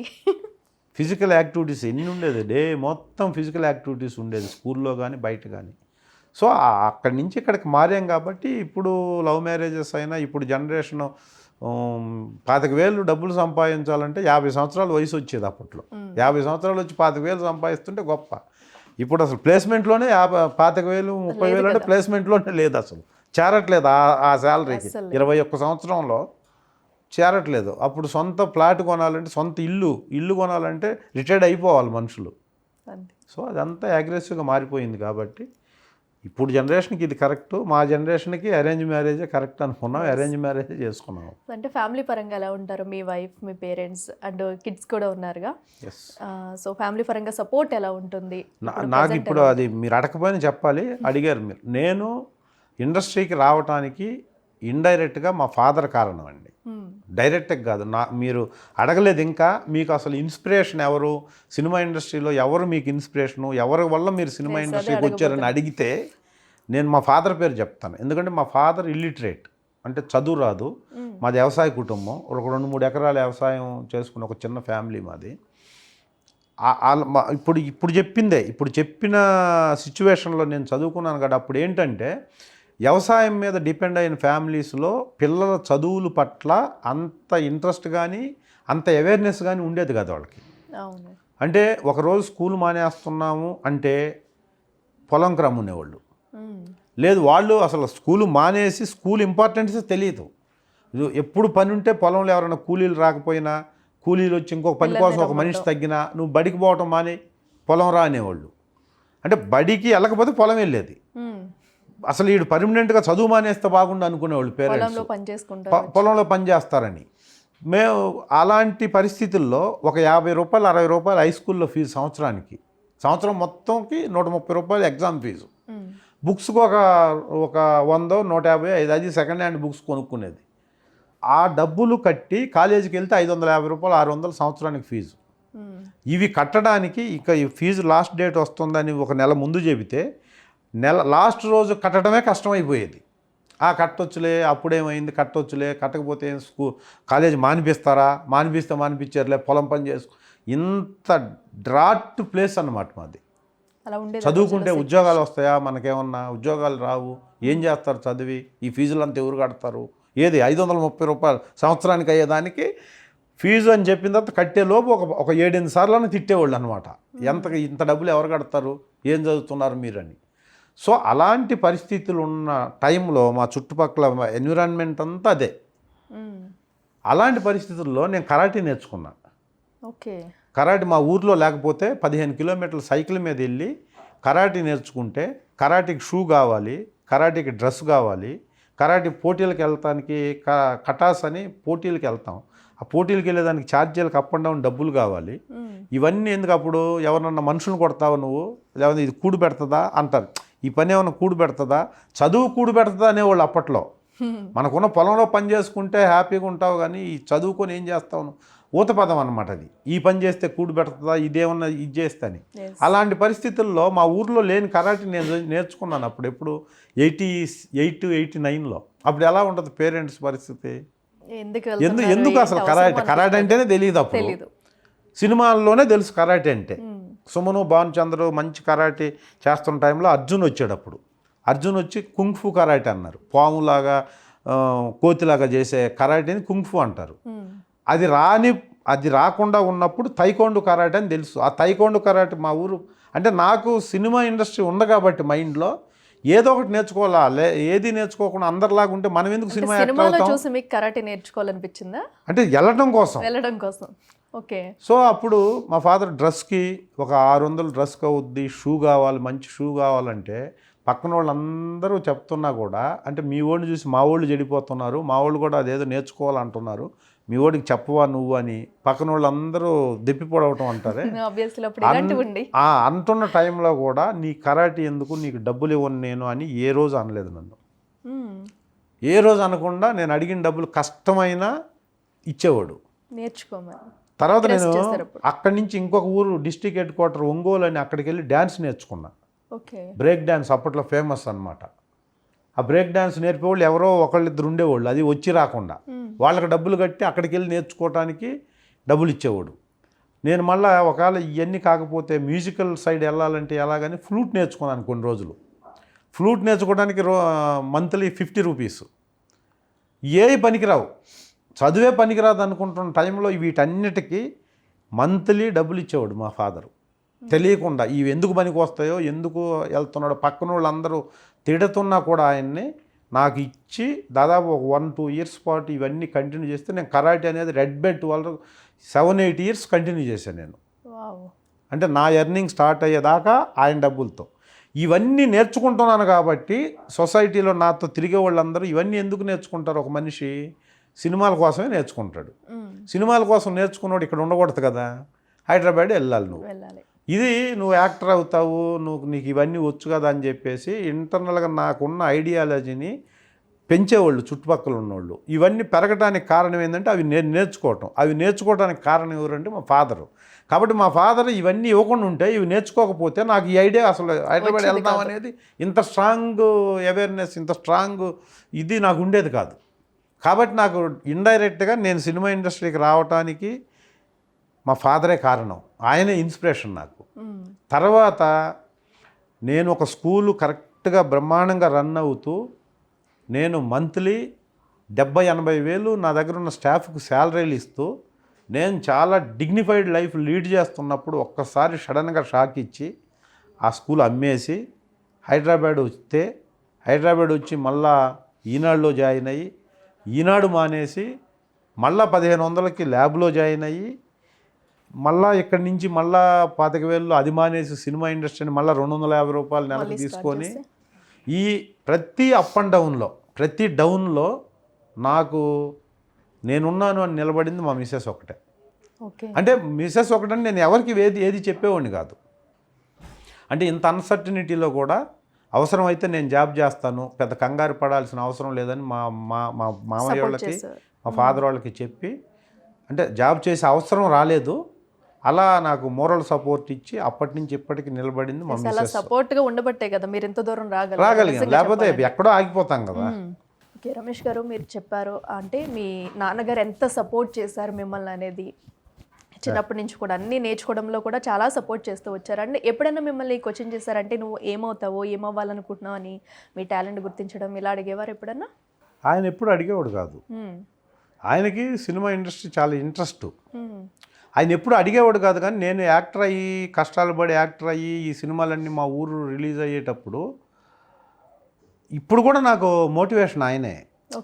ఇప్పటికి కూడా స్టిల్ ఇప్పుడు ఈరోజు కూడా నేను ఈ ఛానల్కి వచ్చే ముందు కూడా ప్రతిరోజు ఉదయం ఫోన్ చేస్తుంటాడు. 8 years ఆయనకి. ఇప్పుడు నేను జనరల్గా ఎప్పుడన్నా ఇంట్లో ఉండి ఏదన్నా సినిమా లేనప్పుడు ఒక సినిమా షెడ్యూల్ చేసి మళ్ళీ షెడ్యూల్కి ఒక 2-3 days గ్యాప్ ఉంటే, ఆ గ్యాప్లో ఇంట్లో ఉంటే ఫోన్ చేస్తే ఇంట్లో ఉన్నాను అని అంటే, మరి ఎవరిని కలిసే పని లేదా ఈరోజు అంటాడు. ఎవరిని కలిసేది లేదు. ఏం కలుస్తాం, ఇంకా 25 years 26 years నుంచి వస్తాయిలు అయ్యాయంటే అప్పుడు చెప్తాడు ఆయన, చదువు రాకపోయినా ఎలా ఇంట్లో ఉంటే ఎవరిని కలిసే పని లేదేంటి, నీకు అవకాశాలు ఇచ్చేవాళ్ళని నువ్వు ఎన్నిసార్లు అయినా కలవాలి. ఎందుకంటే ఒక సినిమాలో ఒక మనిషి యాక్ట్ చేయటం, సినిమాలో కనపడటం అనేది సులభమైన పని కాదు. నువ్వు అక్కడ సినిమాల్లో కనపడుతుంటేనే ఇక్కడ దారిన పోయేవాళ్ళు ఈ ఊర్లో ప్రతిరోజు ఒక 7-8 మంది అన్నా 10 మంది అన్నా వచ్చి మీ అబ్బాయి సినిమాల్లోకి ఎలా వెళ్ళాడు, సినిమాల్లో ఎలా చేస్తున్నాడు, ఆ సినిమా ఈ సినిమా ఆ టీవీలో వచ్చిందని చెప్తానే ఉంటారు ప్రతిరోజు. ఇది నువ్వు హైదరాబాద్ వెళ్ళి ఒక 100 కోట్ల రూపాయలు సంపాదించినా కూడా తెలిసినా కూడా నన్ను వచ్చి అడగడు. అంతే కదా. ఎందుకు అడగడు? డబ్బు సంపాదించిన వాళ్ళు ఈ ఊర్లో 100 కోట్లు ఉన్నవాళ్ళు 50 మంది ఉన్నారు. వాళ్ళని ఎవరిని, వాళ్ళ పేరెంట్స్ని కానీ వాళ్ళ తల్లిదండ్రులను కానీ ఎవడు వచ్చి మీ అబ్బాయి హైదరాబాద్లోనో లేకపోతే అమెరికాలోనో ఇంత సంపాదించాడని ఎవడు అడగడు. కానీ వాళ్ళ ఇళ్ళలో వాళ్ళు కూడా వచ్చి మీ అబ్బాయి సినిమా చూసాము, టీవీలో చూసాము, లేకపోతే థియేటర్లో ఆడుతుంది, ఆ సినిమాలో బాలకృష్ణతో భలే చేశాడు అని చెప్తున్నారంటే ఆ గౌరవం నీకు ఎన్ని కోట్లు ఇచ్చినా రాదు. మరి అంత అవకాశం నీకు వచ్చినప్పుడు నేను ఎవరిని కలుస్తాను, కలవకపోతే ఏముందలే వచ్చే వస్తాయిలే అనుకోవటం తప్పు కదా. అది నువ్వు ఖాళీ ఉన్నప్పుడు కలవాలి, 1-10 సార్లు కలిస్తే వాళ్ళు నువ్వు ఒక క్యారెక్టర్ కోసం 10 మందిని కలిసినా కొన్ని లక్షల మంది చూస్తారు కాబట్టి నువ్వు కలవటంలో తప్పు లేదు. ఎప్పుడు అలా అనుకోవద్దు. ఎందుకంటే ఎన్నో వందల మంది వచ్చే ఫీల్డ్ కదా అది. ఇంకా ఆ ప్లేస్ ఇంకొకళ్ళు ఆక్యుపై చేస్తారేమోనని భయం ఆయనకి. ఇప్పటికి ఇంకా మిమ్మల్ని చిన్న పిల్లల్లో ఇప్పటికీ చెప్తుంటాడు, నీ వల్ల వాళ్ళకు ఉపయోగం ఉంటే నువ్వు లైట్ తీసుకో, పెద్ద వాళ్ళకు ఉపయోగం ఉంటుంది కాబట్టి నీకు పెద్ద ఇంపార్టెంట్ కాదు. అక్కడికి వెళ్తే నీకు ఇంకా పేరు వస్తుంది అనుకుంటే ఖచ్చితంగా వాళ్ళు చెప్పిన దానికంటే ఒక 10 నిమిషాల ముందు అక్కడ ఉండాలి నువ్వు అంటాడు. అంటే అది ఇప్పుడు కూడా మిమ్మల్ని ఇంకా మోటివేట్ చేస్తున్నాడు. అది అసలు ఈరోజు ఉదయం ఇప్పుడు వచ్చే ముందు కూడా అదే చెప్పాడు నాకు. అంటే అంత ఇంట్రెస్ట్గా ఉంటాడు. ఈ వచ్చిన పొజిషన్ పోగొట్టుకోవడం చాలా సులభం. నువ్వు ఒక 2-3 నెలలు కన్నా సైలెంట్గా ఉంటే ఇంకొకళ్ళు వచ్చి నువ్వు చేయాల్సిన క్యారెక్టర్లు చేస్తారు కదా, అప్పుడు ఊరకనే పోద్ది కదా. ఇది కష్టపడి ఇక్కడ దాకా తెచ్చుకున్నప్పుడు దాన్ని నిలబెట్టుకోవడానికి ఇంకా కష్టపడాలి అని చెప్తాను. నిజం కూడా, నేను అలాగే కష్టపడుతున్నాను, ఇప్పటికీ కష్టపడుతున్నాను కాబట్టి ఇన్ ద సెన్స్ సినిమా ఇండస్ట్రీలో ఆఫీస్ బాయ్ దగ్గర నుంచి టాప్ మోస్ట్ డైరెక్టర్ల వరకు నన్ను అంటే ఏమీ లేకుండా అప్పటికి ఇప్పటికీ నా క్యారెక్టర్ ఇవ్వాల్సింది ఒక 2-3 కాజెస్ వల్లే నాకు ఇవ్వాలి. 1 మంచోడు, 2 డిమాండ్ చేసే పరిస్థితి ఉన్నా చెయ్యడు, ఇంకొకటి ఇచ్చిన క్యారెక్టర్ బాగా చేస్తాడు, టైంకి చెప్పిన టైంకి వస్తాడు. ఈ గుడ్ థింగ్స్ తప్ప ఖచ్చితంగా అతనికి ఇవ్వాలని చెప్పే మనిషి ఒకళ్ళు లేరు ఇప్పటికీ. అలా ఉండాలి అని నేను కోరుకోలేదు మొదటి నుంచి. నేను కేవలం self confidence, self discipline, self సాటిస్ఫాక్షన్తోనే ఇండస్ట్రీకి వచ్చే రోజు ఎలా ఉన్నానో ఇప్పుడు కూడా అలాగే ఉన్నా, అలవాట్లలో కానీ క్యారెక్టర్లో కానీ. సో అలాగే నేను క్యారీ ఫార్వర్డ్ అయ్యాను కాబట్టి నాకు డిలే చేస్తే అంటే అశ్చర్యత అంటారు చూసారా, అది చేస్తే నా పొజిషన్ పోద్దని నాకు అనుక్షణం భయం ఉంటుంది. ఎందుకంటే ఇక్కడ ఈ 255 సినిమాలు ఒక డైరెక్టరో, ఒక కో డైరెక్టరో, ఒక మేనేజరో ఎవరో ఒకరు నా వర్త్కి సాటిస్ఫై అయ్యి, నా ప్రీవియస్ ఎక్స్పీరియన్స్కి సాటిస్ఫై అయ్యి వచ్చిన క్యారెక్టర్లే. ఒక హీరో గారు ఎవరన్నా రికమెండ్ చేసి హీరో గారు ప్రోద్బలంతో నాకు క్యారెక్టర్ ఇచ్చి అలాంటి హీరోలు నా వెనక ఒక 4-5 ఉంటే నేను ఒకవేళ నెగ్లెక్ట్ చేసినా ఎలాగ వస్తాయిలే, హీరో గారికి చెప్తే చాలు, హీరో గారు నాకు చెప్తే చాలు అనే పరిస్థితి ఉంటుంది. నేను ఫ్రమ్ ద బిగినింగ్ నుంచి ఇప్పటి వరకు కూడా ఒక హీరో గారి కాడికి వెళ్ళి ఆయన్ని ఇబ్బంది పెట్టి ఆయనతో రికమెండ్ చేయించుకొని ఏ డైరెక్టర్ని ఇబ్బంది పెట్టి నేను క్యారెక్టర్ ఇప్పటి వరకు నా కెరీర్లో ఒక్క సినిమాకి కూడా అలా నేను యాక్ట్ చేయాలి. బట్ మీరు చెప్పినట్టుగా ఎప్పుడు కూడా మన పొజిషన్ కోసం మనం ఫైట్ చేస్తూ ఉండాలి. భయం అనేది డెఫినెట్లీ ఉండాలి కంపల్సరీ. అలా ఉన్నప్పుడే మన పొజిషన్ని నిలబెట్టుకోగలం. ఎస్, అది నేను చాలా సిన్సియర్గా నమ్ముతా. అది అంటే ఏ పొజిషన్ అయితే మనం ఇప్పుడు ఈ ఆక్యుపై చేసి ఉన్నాము ఇండస్ట్రీలో, ఆ పొజిషన్ కోసం, ఆ పొజిషన్ అలా నిలబెట్టుకోవడం కోసం ప్రతిరోజు ప్రతినిత్యం కష్టపడాలి. ఇక్కడ ఎందుకు కష్టపడాలంటే మీరు ఒకసారి యు గెట్ గవర్నమెంట్ జాబ్, ఇక ఫుల్ టైం ఉంటుంది. నువ్వు ఎంతో పెద్ద తప్పు చేస్తే మహా అయితే సస్పెండ్ చేస్తారు. నువ్వు ఒకసారి ఇన్స్పెక్టర్ అయ్యారనుకోండి పోలీస్ డిపార్ట్మెంట్లో ఇన్స్పెక్టర్ అయ్యేటప్పుడు ఒక మనిషి 50 కేజీలు ఉండాలి వెయిట్, 3 రన్నింగ్ ఈవెంట్స్లో పాస్ అవ్వాలి, high jump, long jump, 5 events ఉంటాయి, 3 ఈవెంట్స్ పాస్ అవ్వాలి, రిటర్న్ టెస్ట్ పాస్ అవ్వాలి, ఏపీఎస్సీలో ఎగ్జామ్స్ లేకపోతే ఇక్కడ తెలంగాణలో అయితే తెలంగాణ టెస్ట్లు ఏ ఉంటాయి అవి పాస్ అవ్వాలి.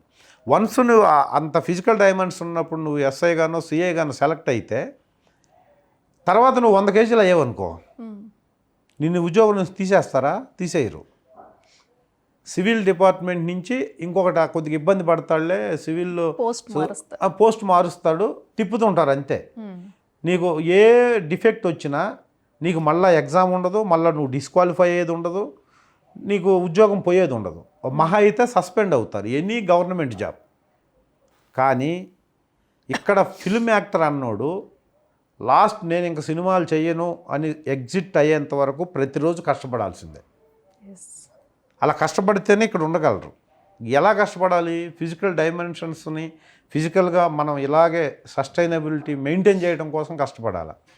లేకపోతే నువ్వు ఇప్పుడు నేను ఇష్టం వచ్చినట్టు పెరిగిపోతానంటే పెరిగిన తర్వాత నీకేమి రా, ఎవ్వడు నువ్వు అర్థమై అందరి చుట్టూ తిరిగినా కూడా ఎవ్వడు నీకు అవకాశాలు ఇవ్వడు. ఇంకొకటి మెంటల్ క్యాలిబర్, మెంటల్గా నువ్వు చాలా డిసిప్లైన్డ్గా ఉండాలి. నీ నోట్లో నుంచి వచ్చే ప్రతి మాట మంచిదై ఉండాలి. నువ్వు ఎక్కడ విమర్శలు కానీ ఎక్కడ నా ఇష్టం వచ్చినట్టు నేను ఉంటానంటే క్లోజ్ కెరీర్. అలాగే మెంటల్ బ్యాలెన్స్ ఉండాలి. నువ్వు ఇచ్చిన క్యారెక్టర్ కరెక్ట్గా చేయడానికి మెమొరీ ఉండాలి. సో ఆ క్యారెక్టర్లో ట్రాన్స్ఫర్ అయ్యి ఈ క్యారెక్టర్ నుంచి ఆ క్యారెక్టర్, ఇప్పుడు ఈరోజు ఒకటి ఏడుస్తాం, రేపు పొద్దున నవ్వాలి, లేకపోతే ఇక్కడ పరిగెత్తుతాం, అక్కడ వెళ్ళి రోడ్డు మీద పడుకోవాలి. ప్రతి దానికి బాడీని మోల్డ్ చేసుకుంటూ ఉండాలి, ఫిజికల్ వర్క్ చేయాలి, కామన్ సెన్స్ ఉండాలి. ఈ అందరికంటే ఎక్కువ సినిమా ఫీల్డ్లో ఉండే ఆర్టిస్ట్కి కామన్ సెన్స్ ఉండాలి. అంటే ఒక డైరెక్టరు ఒక యాక్టింగ్ ఒక రకంగా చెప్తాడు, ఇంకొక డైరెక్టర్ అదే యాక్టింగ్ ఇంకొక రకంగా చెప్తాడు. బట్ ఎంతమంది చెప్పినా అక్కడ ఆర్టిస్ట్ అనే వ్యక్తి అర్థం చేసుకుని చేయాలి. Common sense. ఈ డైరెక్టర్ ఇలా చెప్తున్నాడు కాబట్టి నేను కోపం ఎదుటి వ్యక్తి మీద కోపపడాలి నువ్వు అంటే కోపం రకరకాలుగా ఉంటుంది. ఆ డైరెక్టర్ అక్కడ ఎంతవరకు యాక్ట్ చేయమంటాడో అంతవరకే చేయగలిగి ఉండాలి. నేను నా ఇష్టం వచ్చినట్టు నేను చేస్తాను, నేను పెద్ద ఆర్టిస్ట్ అంటే నడవదు. ఎందుకంటే చిన్న ₹1 కోటి సినిమాకి డైరెక్టరే king maker, captain of the ship అంటే డైరెక్టరే. 100 కోట్ల సినిమాకి కూడా డైరెక్టరే. సో ఇక్కడ ₹1 కోటి సినిమా చిన్న సినిమా చేస్తున్నప్పుడు డైరెక్టర్ చెప్పింది వినాల్సిందే, అక్కడ వినాల్సిందే. కాబట్టి ఆర్టిస్ట్ ఎప్పుడూ బాటిల్లో ఉన్న వాటర్ లాగా ఏ దాంట్లో పోస్తే ఆ దాంట్లో రూపం వచ్చినట్టే వాటర్కి ఆర్టిస్ట్ కూడా అలాగే ఉండాలి. ఎంత కష్టపడాలి అప్పుడు? చాలా కష్టం. నేను 30 సంవత్సరాల క్రితం ఎలా పరిగెత్తానో చేజింగ్ అంటే ఇప్పుడు కూడా అలాగే పరిగెత్తగలిగితేనే నేను ఉంటాను అక్కడ. ఇంకా అంతకంటే ఎక్కువే పరిగెట్టాలి ఇప్పుడు. లేదు అంటే నేను పరిగెత్తలేకపోతున్నాను అంటే ఆ క్యారెక్టర్కి దిల్ రమేష్ అన్ఫిట్ అంటారు. అన్ఫిట్ అని ఒక డైరెక్టర్ అన్నాడంటే డెఫినెట్గా అది ఎస్టాబ్లిష్ అయిపోద్ది ఇండస్ట్రీలో. లేదు ట్రాజిడీ ఉంది, ఒక ఎమోషన్ ఉంది, అది పర్టికులర్గా ఈ ఆర్టిస్ట్ చేయలేకపోతున్నాడు, ఇచ్చాం కానీ క్యారెక్టరు అతనికంటే ఇంకొకరిని పెట్టుకుంటే బాగుండు అని ఎప్పుడైతే ఒక ఆర్టిస్ట్ని గురించి ఇండస్ట్రీలో అనుకుంటారో ఒక డైరెక్టరు ఫినిష్ ఇంకా. సో వాటన్నిటినీ క్యారీ ఫార్వర్డ్ చేయడానికి, వాటన్నిటినీ కంటిన్యూ చేయడానికి ఆర్టిస్ట్గా నేను నాలాగా ఇక్కడ ఈ ఇండస్ట్రీలో పనిచేసే వాళ్ళందరూ ప్రతిరోజు కష్టపడుతుండాలి. కాబట్టి ఫిలిం ఇండస్ట్రీలో ఉన్న యాక్టర్ అంత కష్టం ప్రపంచంలో నాకు తెలిసి ఏ మనిషికి ఉండదు. ఉండదు. అది అందరూ గుర్తించాలి. అది గుర్తించాలి దయచేసి మీరు. ఈజీ కాదు యాక్టింగ్, ఈజీ కాదు నటుడు అంటే, ఈజీ కాదు ఫిలిం ఇండస్ట్రీలో ఇన్ని సంవత్సరాలు సస్టైనబిలిటీ మెయింటైన్ చేయాలంటే. కాబట్టి అలా ఉన్నాం కాబట్టే మీరందరూ చాలా గొప్పగా ఆదరిస్తున్నారు. మీరు ఆదరిస్తున్నారు కాబట్టే మేము ఇక్కడ ఉన్నాం. మమ్మల్ని ఆదరిస్తున్నారు కాబట్టి మాకు ఇంకా క్యారెక్టర్లు ఇస్తున్నారు డైరెక్టర్లు. కాబట్టి ఇన్ని సంవత్సరాలుగా ఈ సినిమాలను ఆదరిస్తున్న ప్రేక్షకులు వీళ్ళందరికంటే గొప్పోళ్ళు. ఎన్ని 40-50 సంవత్సరాల నుంచి ఒక్కొక్క ఆర్టిస్ట్ని ఇప్పటికీ చప్పట్లు కొడతా, విజిల్స్ వేస్తా, క్లాప్స్ కొడతా చూస్తున్నారంటే మన ఇంట్లో వాళ్ళనే మనం చూడం జనరల్గా. ఫేస్ ఎప్పుడు చూసే మొఖాలు. అలాంటిది నీకు సంబంధం లేనటువంటి ఒక వ్యక్తిని, ఒక ఆర్టిస్ట్ని స్క్రీన్ మీద చూసి 50, 60, 40, 50 సంవత్సరాలుగా ఇంకా అంటే హీరోలని మమ్మల్ని ఇప్పుడు నాలాంటి వాళ్ళని కూడా దాదాపుగా 27 సంవత్సరాల నుంచి నన్ను చూస్తూనే ఉన్నారని ఎప్పుడైతే జనాలు విసుక్కుంటారో, జనాలు చూడరో, ఇక్కడ అవకాశాలు కూడా తగ్గిపోతాయి. సో ఆడియన్స్ది, ఆర్టిస్ట్ది భార్యాభర్తల సంబంధం అని చెప్పొచ్చా? అంతకంటే ఎక్కువ భార్యాభర్తలు కూడా డైవర్స్ తీసుకుంటున్నారు. ఇక్కడ డైవర్స్ ఉండవు. అవును, ఇక్కడ మనిషి పోతేనే డైవర్స్ ఫిల్మ్ ఇండస్ట్రీ నుంచి. ఇప్పుడు నేనున్నానంటే నేను యాక్ట్ చేసేంత వరకు, ఫైనల్ బ్రీత్ వరకు నేను యాక్ట్ చేయాలని అనుకుంటా. ప్రతి యాక్టర్ అలాగే అనుకుంటాడు, ప్రతి డైరెక్టర్ అలా అనుకుంటాడు. ఎందుకంటే అక్కినేని నాగేశ్వరరావు గారే నా లాస్ట్ బ్రీత్. అక్కినేని నాగేశ్వరరావు గారు ఏంటి, రామారావు గారు ఏంటి, పెద్ద పెద్ద లెజెండ్సే చెప్పిన మాట ఏంటంటే చనిపోయేటప్పుడు కూడా నేను యాక్ట్ చేస్తుండాలి. యాక్ట్ చేస్తూ చనిపోతే నా అంత అదృష్టవంతుడు ఇంకెవడు లేడు, నా ఆత్మ అప్పుడే శాంతిస్తుందని డైరెక్ట్గా ఓపెన్ స్టేట్మెంట్లు ఇచ్చారు. అంటే యాక్టింగ్ అనేది ఎంత మనిషిలో నరనరాన తనువులో ఉన్న అణువు నరాల్లో ఉన్న ప్రతి ఈచ్ అండ్ ఎవ్రీ రక్త బొట్టులో కూడా నటన అనేది ఉంటేనే ఆ మాట చెప్పగలరు. అలా ఉన్నోళ్ళే అవ్వగలరు, ఉండగలరు. ఇక్కడ అలా ఉన్నాం కాబట్టి అలా చేయాలని అనుకుంటారు. కానీ చూసే మనుషులు కూడా అలా అనుకోవాలి కదా. కానీ తెలుగు ఇండస్ట్రీలో ప్రపంచంలో ఉన్న భాషలన్నిట్లో ఇండియా చాలా గొప్పది సినిమాలను ఆదరించడంలో. ఎస్పెషల్గా ఇండియాలో తెలుగు భాష, తెలుగు సినిమా, తెలుగు అభిమానులు చాలా గొప్పవాళ్ళు. ఎందుకంటే తెలుగు సినిమా హీరోలకు ఉన్నంత క్రేజ్ ఈ ప్రపంచంలో ఎవరికి ఉండదు. తెలుగు అభిమానులు కూడా అలాగా సినిమాని ఓన్ చేసుకున్నారు ఎప్పుడు, గత 100 సంవత్సరాల నుంచి. తెలుగు సినిమాలు ఏంటండి, బయట నుంచి వేరే హాలీవుడ్, కోలీవుడ్ ఏ మూవీస్ అయినా కూడా ఓన్ చేసుకుని చూస్తూ ఉంటారు. ఇప్పుడు తెలుగు ఇండస్ట్రీని, తెలుగు సినిమాని ప్రపంచం అంతా చూస్తుంది. ఇప్పుడు గొప్ప విషయం ఏంటంటే ఒక తెలుగు సినిమా రిలీజ్ అవ్వని దేశం లేదు. ఇప్పుడు హాలీవుడ్ని టచ్ చేస్తుంది. హాలీవుడ్ సినిమాలకి ఈక్వల్గా ఒక local language cinema, Hindi cinema touch చేయటం వేరు. ఒక తెలుగు ప్రాంతీయ సినిమా హిందీ వదిలిపెట్టి హాలీవుడ్కి వెళ్ళి హాలీవుడ్లో కూడా డైరెక్ట్గా సినిమా రిలీజ్ చేసే క్యాపబిలిటీ ఈరోజు మన డైరెక్టర్లు సంపాదించి పెట్టారు. వాళ్ళందరికీ పేరున నేను ఈ బిగ్ టీవీ ఇంటర్వ్యూ సందర్భంగా తెలుగు సినిమా డైరెక్టర్లకి, తెలుగు సినిమాని ఇంత గొప్పగా ఆదరిస్తున్న తెలుగేతర ప్రజలందరికీ, సినిమా అభిమానులందరికీ పేరున నేను నమస్కారాలు తెలియజేస్తున్నాను మీ ఇంటర్వ్యూ సందర్భంగా. తెలుగు ఇండస్ట్రీని ఆకాశంలో పెట్టినందుకు. ఇప్పటికీ అన్ని హాలీవుడ్లో కూడా మన తెలుగు సినిమాని అయితే ఎలా ఆదరిస్తున్నారో అది ఇంకా పెరగాలి. వచ్చే అప్కమింగ్ హీరోస్ కానివ్వండి, డైరెక్టర్స్ కానివ్వండి, ఇలాగే దీన్ని రన్ చేయాలి. డెఫినెట్గా చేస్తారు. ఆ రేంజ్కి ఇప్పుడు రాజమౌళి గారు అయితేనేమి, సుకుమార్ గారు అయితేనేమి, వినాయక్ గారు అయితేనేమి, మన త్రివిక్రమ్ గారు అయితేనేమి, వీళ్ళ సినిమాలన్నీ అసలు టాప్ మోస్ట్ లెవెల్లో ఎంజాయ్ చేస్తున్నారు, పాత సినిమాలు కూడా. అవును. సో డెఫినెట్గా వెళ్తుంది. హీరోలు కూడా అంత కష్టపడుతున్నారు. సో ఈ మధ్యకాలంలో పెద్ద హీరోల సినిమాలు కూడా, పెద్ద అంటే 60+ హీరోల సినిమాలు కూడా హాలీవుడ్ని షేక్ చేశాయి. బాలీవుడ్లో హిందీలో కూడా తెలుగు సినిమా ఒక సంవత్సరం పాటు హిందీ యాక్టర్స్ అందరినీ అలా చూసేటట్టు చేసింది. లాస్ట్ ఇయర్ అంతా చిన్న హీరోలే అక్కడ విజయం సాధించారు. తెలుగు సినిమాతో చిన్న హీరోలు, పెద్ద సినిమాలు 100 కోట్లకి వెళ్ళిపోయి ఈ కరోనా టైం నుంచి ఇప్పటి వరకు ప్రతి సినిమాకి బాలీవుడ్ని భయపడేటట్టు చేస్తున్న డైరెక్టర్స్ తెలుగు హీరోలకి. అలాంటి కొన్ని సినిమాల్లో నాకు అలాగ చెప్పిన కొన్ని సినిమాల్లో నేను కూడా ఉన్నా. నాకు కూడా అవకాశం కల్పించారు. ఆ కల్పించిన సినిమా డైరెక్టర్లందరికీ నేను మనస్ఫూర్తిగా థ్యాంక్స్ చెప్పుకుంటున్నాను ఈ సందర్భంగా. ఓకే రమేష్ గారు, మీరు ఇంకా అటు నువ్వు నేను మూవీతో మీకైతే రికగ్నైజ్డ్ అయ్యారు. ఉదయ్ కిరణ్ గారి మూవీ అది, దిల్ కంటే ముందు మూవీ, తేజ గారిది. అంటే ఉదయ్ కిరణ్ గారు సో ఇప్పుడు ఆయన మన మధ్య లేరు. అప్పుడు మీతో ఎలా ఉండేవారు? అండ్ ఆయనకి సూసైడ్ అటెంప్ట్ చేయడం, ఆయన చనిపోయినప్పుడు కూడా అప్పుడు మీరు ఎక్కడున్నారో ఆయన్ని కలిసారా? ఆయనతో ఎలా బాధాకరం అండి అది. అది చాలా బాధ. నేను ఇంతకుముందు కూడా వేరే ఇంటర్వ్యూలు చెప్పి అంటే అప్పుడు నువ్వు నేను చేసేటప్పుడు అతను చిన్న కుర్రోడు.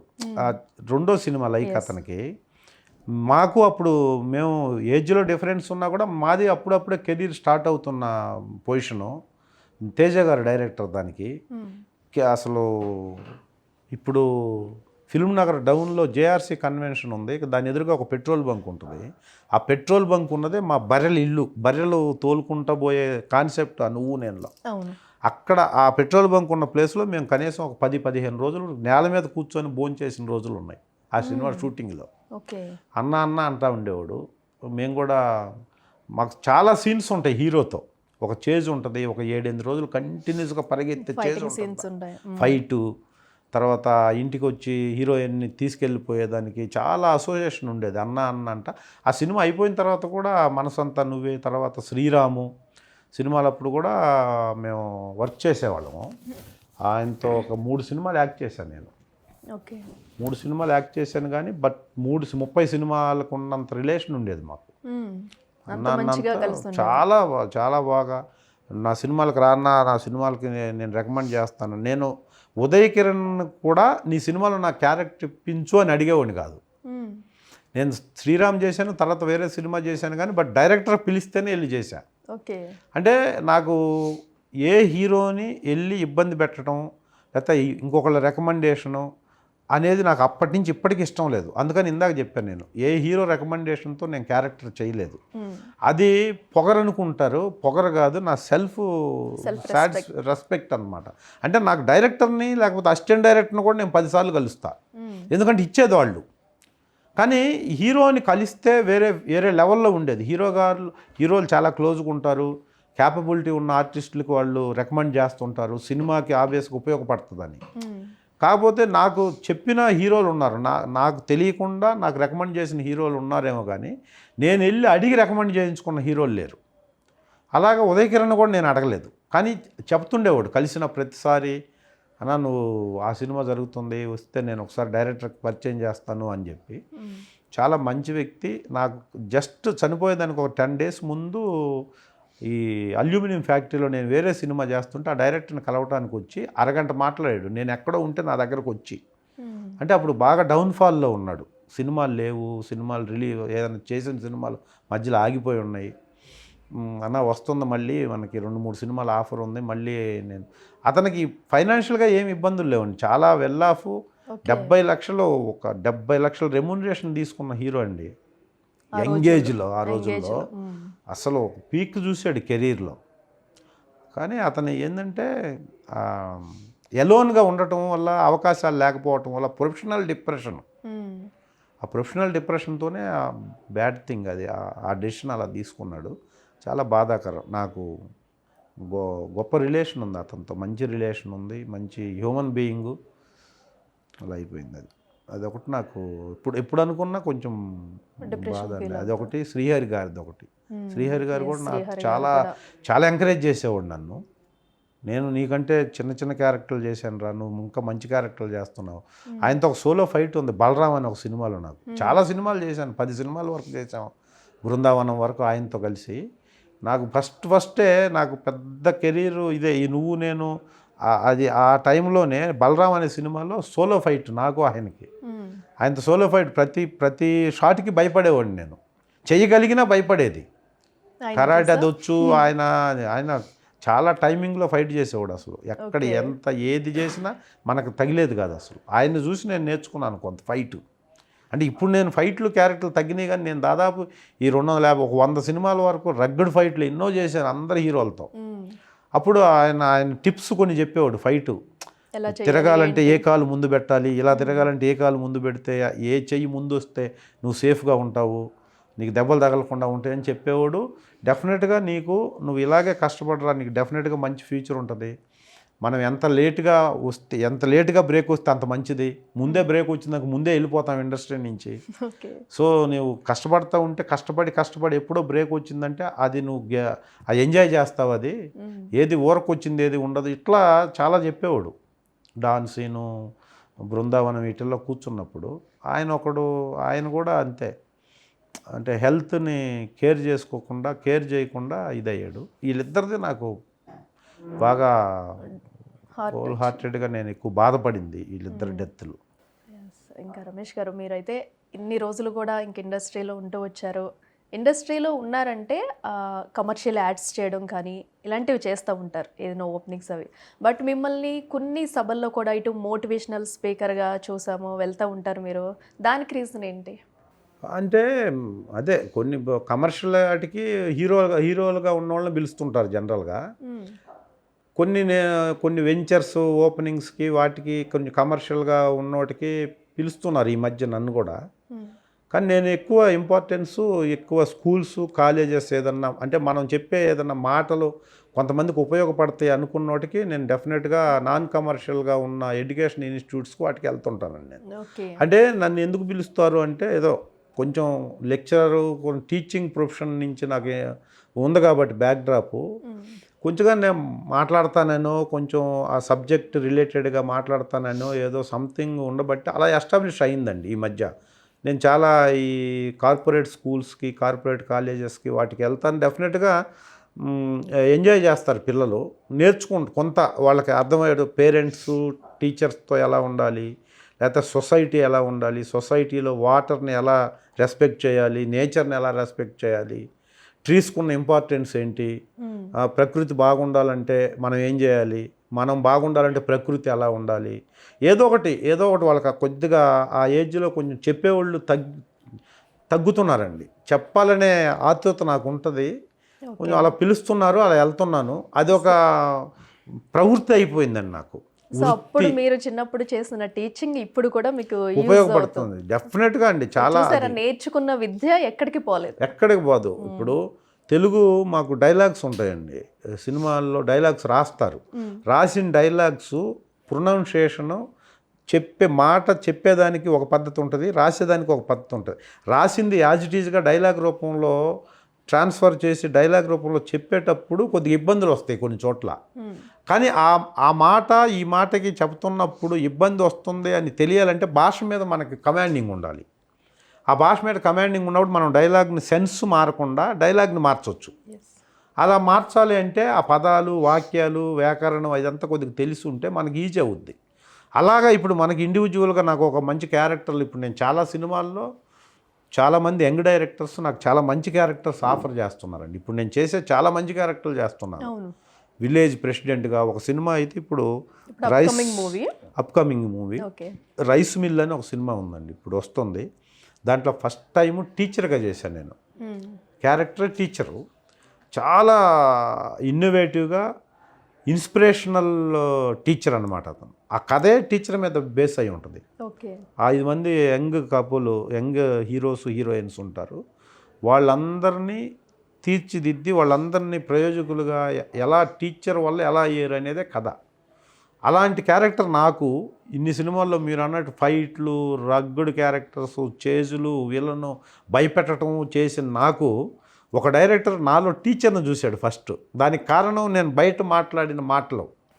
డైరెక్టర్తో పాటు ఇప్పుడు కూడా మేము స్క్రీన్ మీద చూస్తాం ఒక టీచర్గా నా గెటప్ మార్చి, లేదు సార్ మీరు చేయాలి ఆ క్యారెక్టరు బాగుంటుంది అని చెప్పి నాకు ఆ టీచర్ క్యారెక్టర్ ఇచ్చాడు. అంటే నేను ఇంక ఎవ్రీథింగ్, అంటే వాట్ నాట్ ఎవ్రీథింగ్ నేను చేయగలను అనేదానికి ఆ డైరెక్టర్ ఇచ్చిన ఆ ఒక్క క్యారెక్టర్ నాకు సింబాలిక్గా ఇప్పుడు చెప్తుందండి. నాకు టీచర్ క్యారెక్టర్ ఇచ్చి టీచర్ గెటప్లో నన్ను చూపెట్టాడు ఆ సినిమాలో.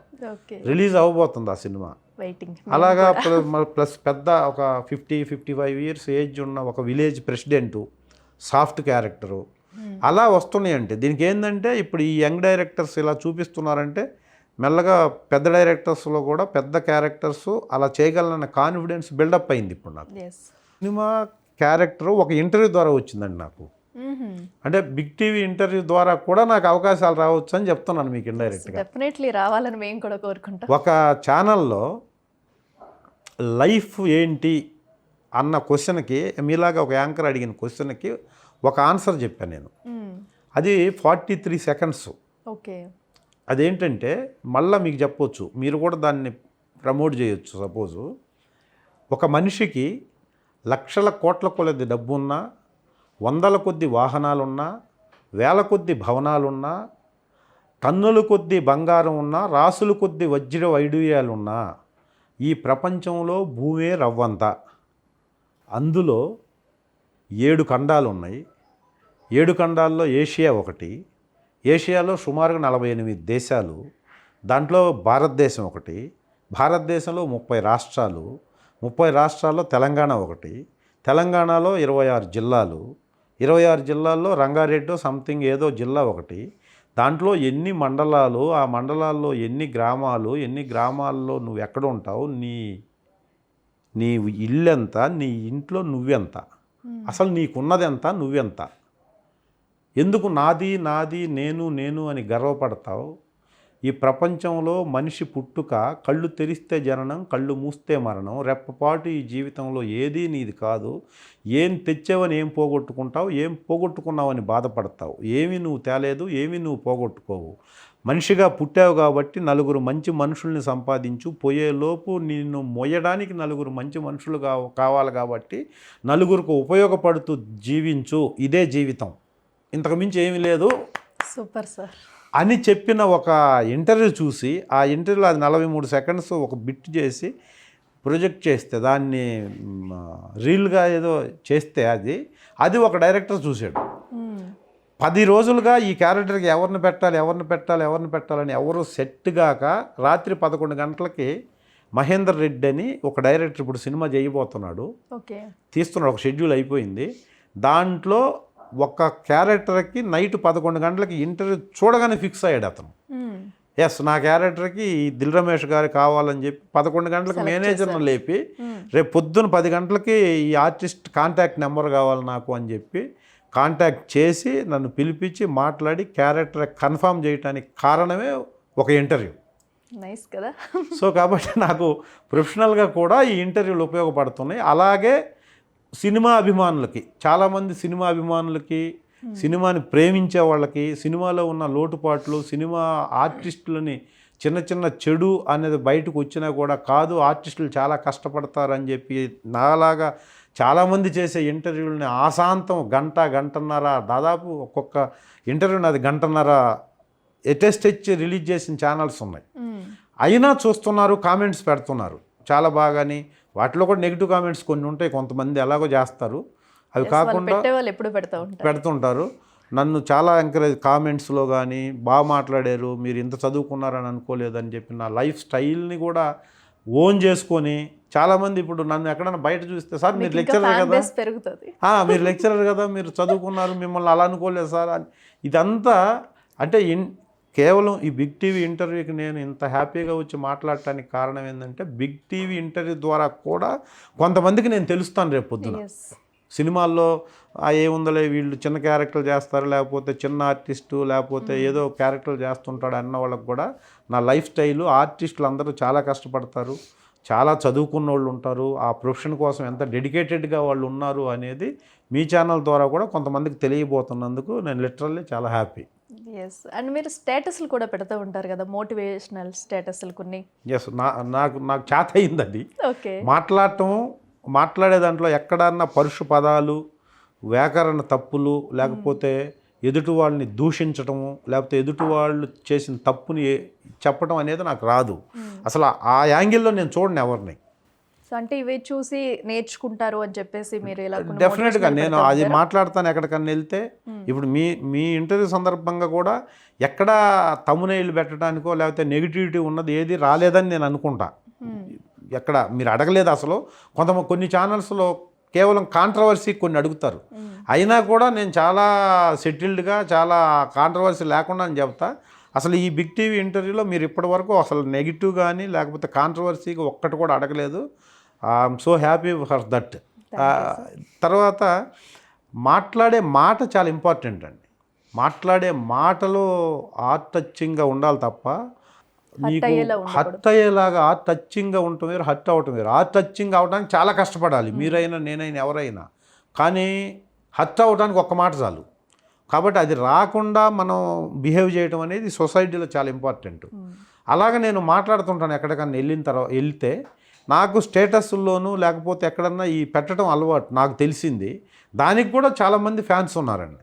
నా స్టేటస్లో నేను పెట్టిన వితిన్ ఒక 10-20 మినిట్స్ తర్వాత 400-500 మంది చూసి ఉంటారు. అది ఓకే. చూసి కొన్ని వాళ్ళు స్టేటస్లో పెట్టుకుంటుంటారు. అది నాకు హ్యాపీ కదండి. ఎందుకంటే నేను చేసే క్యారెక్టర్లకి నా రియల్ క్యారెక్టర్కి సంబంధం లేదు అనేది అలా డిఫైన్ చేస్తుంటారు. ఎస్. మీరేంటి సార్ మిమ్మల్ని చూస్తే భయం వేస్తుంది మాకు, మీరేంటి ఇంత సాఫ్ట్గా ఇంత ఇదిగా స్టేటస్లు పెడుతుంటారు. నేను ఓన్గా రాసి పెడతానండి. నేను ఎక్కడ అసలు కాపీ పేస్ట్ అసలు చెయ్యను. నాకుగా వచ్చిన ఐడియానే నేను దాని మీద రాస్తుంటాను. అంటే ఇవన్నీ మీలో ఉన్న కళలు. క్వాలిటీ. ఎందుకంటే దీని అన్నిటికీ కారణం ఏంటంటే నేను టీచర్గా ఉండటం అండి. నేను యాక్టర్ కాదు అనుకుంటే మీరు యాక్టర్ అని చెప్పడానికి నేను చాలా గర్వపడతానండి. ఎందుకంటే నేను టీచర్ అవ్వడానికి పెద్ద కష్టపడలా. టీచర్ అవ్వడానికి మా నాన్న కష్టపడ్డాను, నన్ను అక్కడి వరకు చదువుకున్నాను కాబట్టి టీచర్ అయ్యాను. స్కూల్ పెట్టి అదంతా నాకు ఏమీ తెలియని వయసులో అలా జరిగిపోయింది. కాబట్టి దానికి ఎక్కువ కష్టపడ్డానని నేను ఫీల్ అవును. నేను యాక్టర్ అవ్వడానికి చాలా కష్టపడ్డాను, ఇంకా కష్టపడుతూనే ఉన్నా. ఇంకా చేసింది చాలా తక్కువ అండి. డిఫరెంట్ క్యారెక్టర్ పెద్ద యాక్టర్స్తో చూస్తే నేను చేసింది చాలా తక్కువ.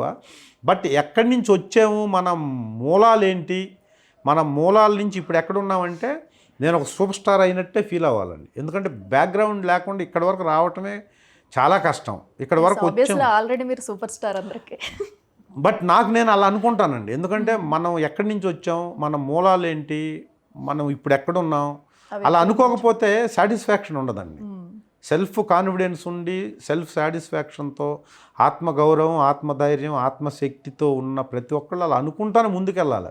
కంపారిజేషన్ ఉండకూడదండి. ఫస్ట్ ఇక్కడ కాదు, ప్రపంచంలో ఏ మనిషి అయినా కంపారిజేషన్ అనేది, పోలిక అనేది నీకంటే కింద ఉన్నోళ్ళతో పోల్చుకోవాలి. నీకంటే పైన ఉన్నోళ్ళ కాడికి ఎదగడానికి ప్రయత్నం చేయాలి. ప్రయత్నమే మనం చేయగలమండి. ప్రయత్నిస్తూ మరణిస్తే మనిషి విజయం సాధించినట్టు, ప్రయత్నం విరమిస్తే మనిషి ఆ క్షణమే మరణించినట్టు. నువ్వు ప్రయత్నం ఖచ్చితంగా చేయాలి నీకంటే టాప్ పొజిషన్లో ఉన్న వాళ్ళని రీచ్ అవ్వటానికి. కానీ నువ్వు నీకంటే కింద వాళ్ళని చూసి సాటిస్ఫై అవ్వాలి. ఎస్, వాళ్ళకంటే నేను చాలా బాగున్నాను కాబట్టి నేను వాళ్ళకి ఏదన్నా హెల్ప్ చేయగలనా, ఫైనాన్షియల్గా కానీ, లేకపోతే డబ్బు పరంగా కానీ, మాట పరంగా కానీ, లేకపోతే చేతుల పరంగా కానీ, ఏ రకంగా పై వాళ్ళ దగ్గరకు నేను ఎలా వెళ్ళటానికి ప్రయత్నం చేయి. దాని రిజల్ట్ నీ చేతుల్లో లేదు. కానీ వచ్చిన పొజిషన్ నువ్వు ఎంజాయ్ చేయకపోతే లైఫ్ అంతా పోరాడుతూనే చేస్తావు. సో మనం ఎప్పటికప్పుడు సాటిస్ఫై అవుతుండాలి. బెటర్ పొజిషన్ కోసం ప్రయత్నం చేస్తుండాలి. ప్రయత్నం విరమించకూడదు. వస్తుందా రాదనేది నీ కష్టాన్ని బట్టి ఉంటుంది. నీకు మళ్ళీ అదృష్టం తోడవ్వాలి ఇక్కడైతే. సో ఇవన్నీ చేస్తూ వెళ్తున్నాం కాబట్టి ఈ ప్రాసెస్లో ఏదో ఒక మంచి చెబుదాం. మాట ద్వారా కానీ, రాయటం ద్వారా కానీ, మనకి తెలిసిన యూజెస్ కోసం లేదా ఉపయోగాల కోసం ఈ బెట్టింగ్ యాడ్స్ని ప్రమోట్ చేస్తే కూడా మనకి వ్యూవర్షిప్ వస్తుంది, బ్రహ్మాండంగా డబ్బులు వస్తాయి. సంఘానికి, సొసైటీకి, చట్టానికి, న్యాయానికి వ్యతిరేకంగా ఏ పని చేయకుండా నువ్వు నీ రేంజ్లో నువ్వు ఇంకొకళ్ళకి మంచి చెప్పడం కోసం ఎలా ప్రయత్నం చేసినా, అది ఒక్క మనిషికి రీచ్ అయినా లేదా 100 మందికి రీచ్ అయినా, ఒక్క మనిషి దాన్ని ఫాలో అయినా, నేను పెట్టినందుకు, నేను చేస్తున్న దానికి నేను 100% సాటిస్ఫై అయినట్టే లెక్క. సూపర్. నిజంగా ప్రతి ఒక్కరు కూడా అలా ఉండాలి. అండ్ మీరు పెట్టిన దాని నుంచి కూడా ఎవరో ఒకరు ఎంతో కొంత నేర్చుకుంటారు. డెఫినెట్లీ అట్లీస్ట్ మీరు అన్నట్టుగా ఒక్కరన్నా కూడా నేర్చుకుంటారు. అది మైండ్లో ఉన్నా చాలు. నేర్చుకోకపోయినా అది ఇలా కొంతమందికి ఎంతమంది చెప్పినా ఒక మనిషి చెప్పింది నచ్చుద్ది, కొంతమందికి ఒక మనిషి చేసిన పని నచ్చుద్ది. అది చాలా సంవత్సరాల నుంచి, చాలా రోజుల నుంచి చూస్తూనే ఉండొచ్చు. కానీ ఎవరు ఎలా ఇంప్రెస్ అవుతారో తెలియదు మనకి. సో మన పని ఏంటంటే మనం ఎదుటి వాళ్ళకి కాదు, నా సాటిస్ఫాక్షన్కి నేను చేస్తుంటే ఎదుటి వాళ్ళు మారతారని, ఎదుటి వాళ్ళు చూస్తారని కాదు. అట్లీస్ట్ ఇతని క్వాలిటీ ఇది, ఇతను ఇలాంటి బిహేవియర్ ఉంటుందని అన్నా తెలుస్తుంది కదా. వాళ్ళేమి నేర్చుకోబడలేదు.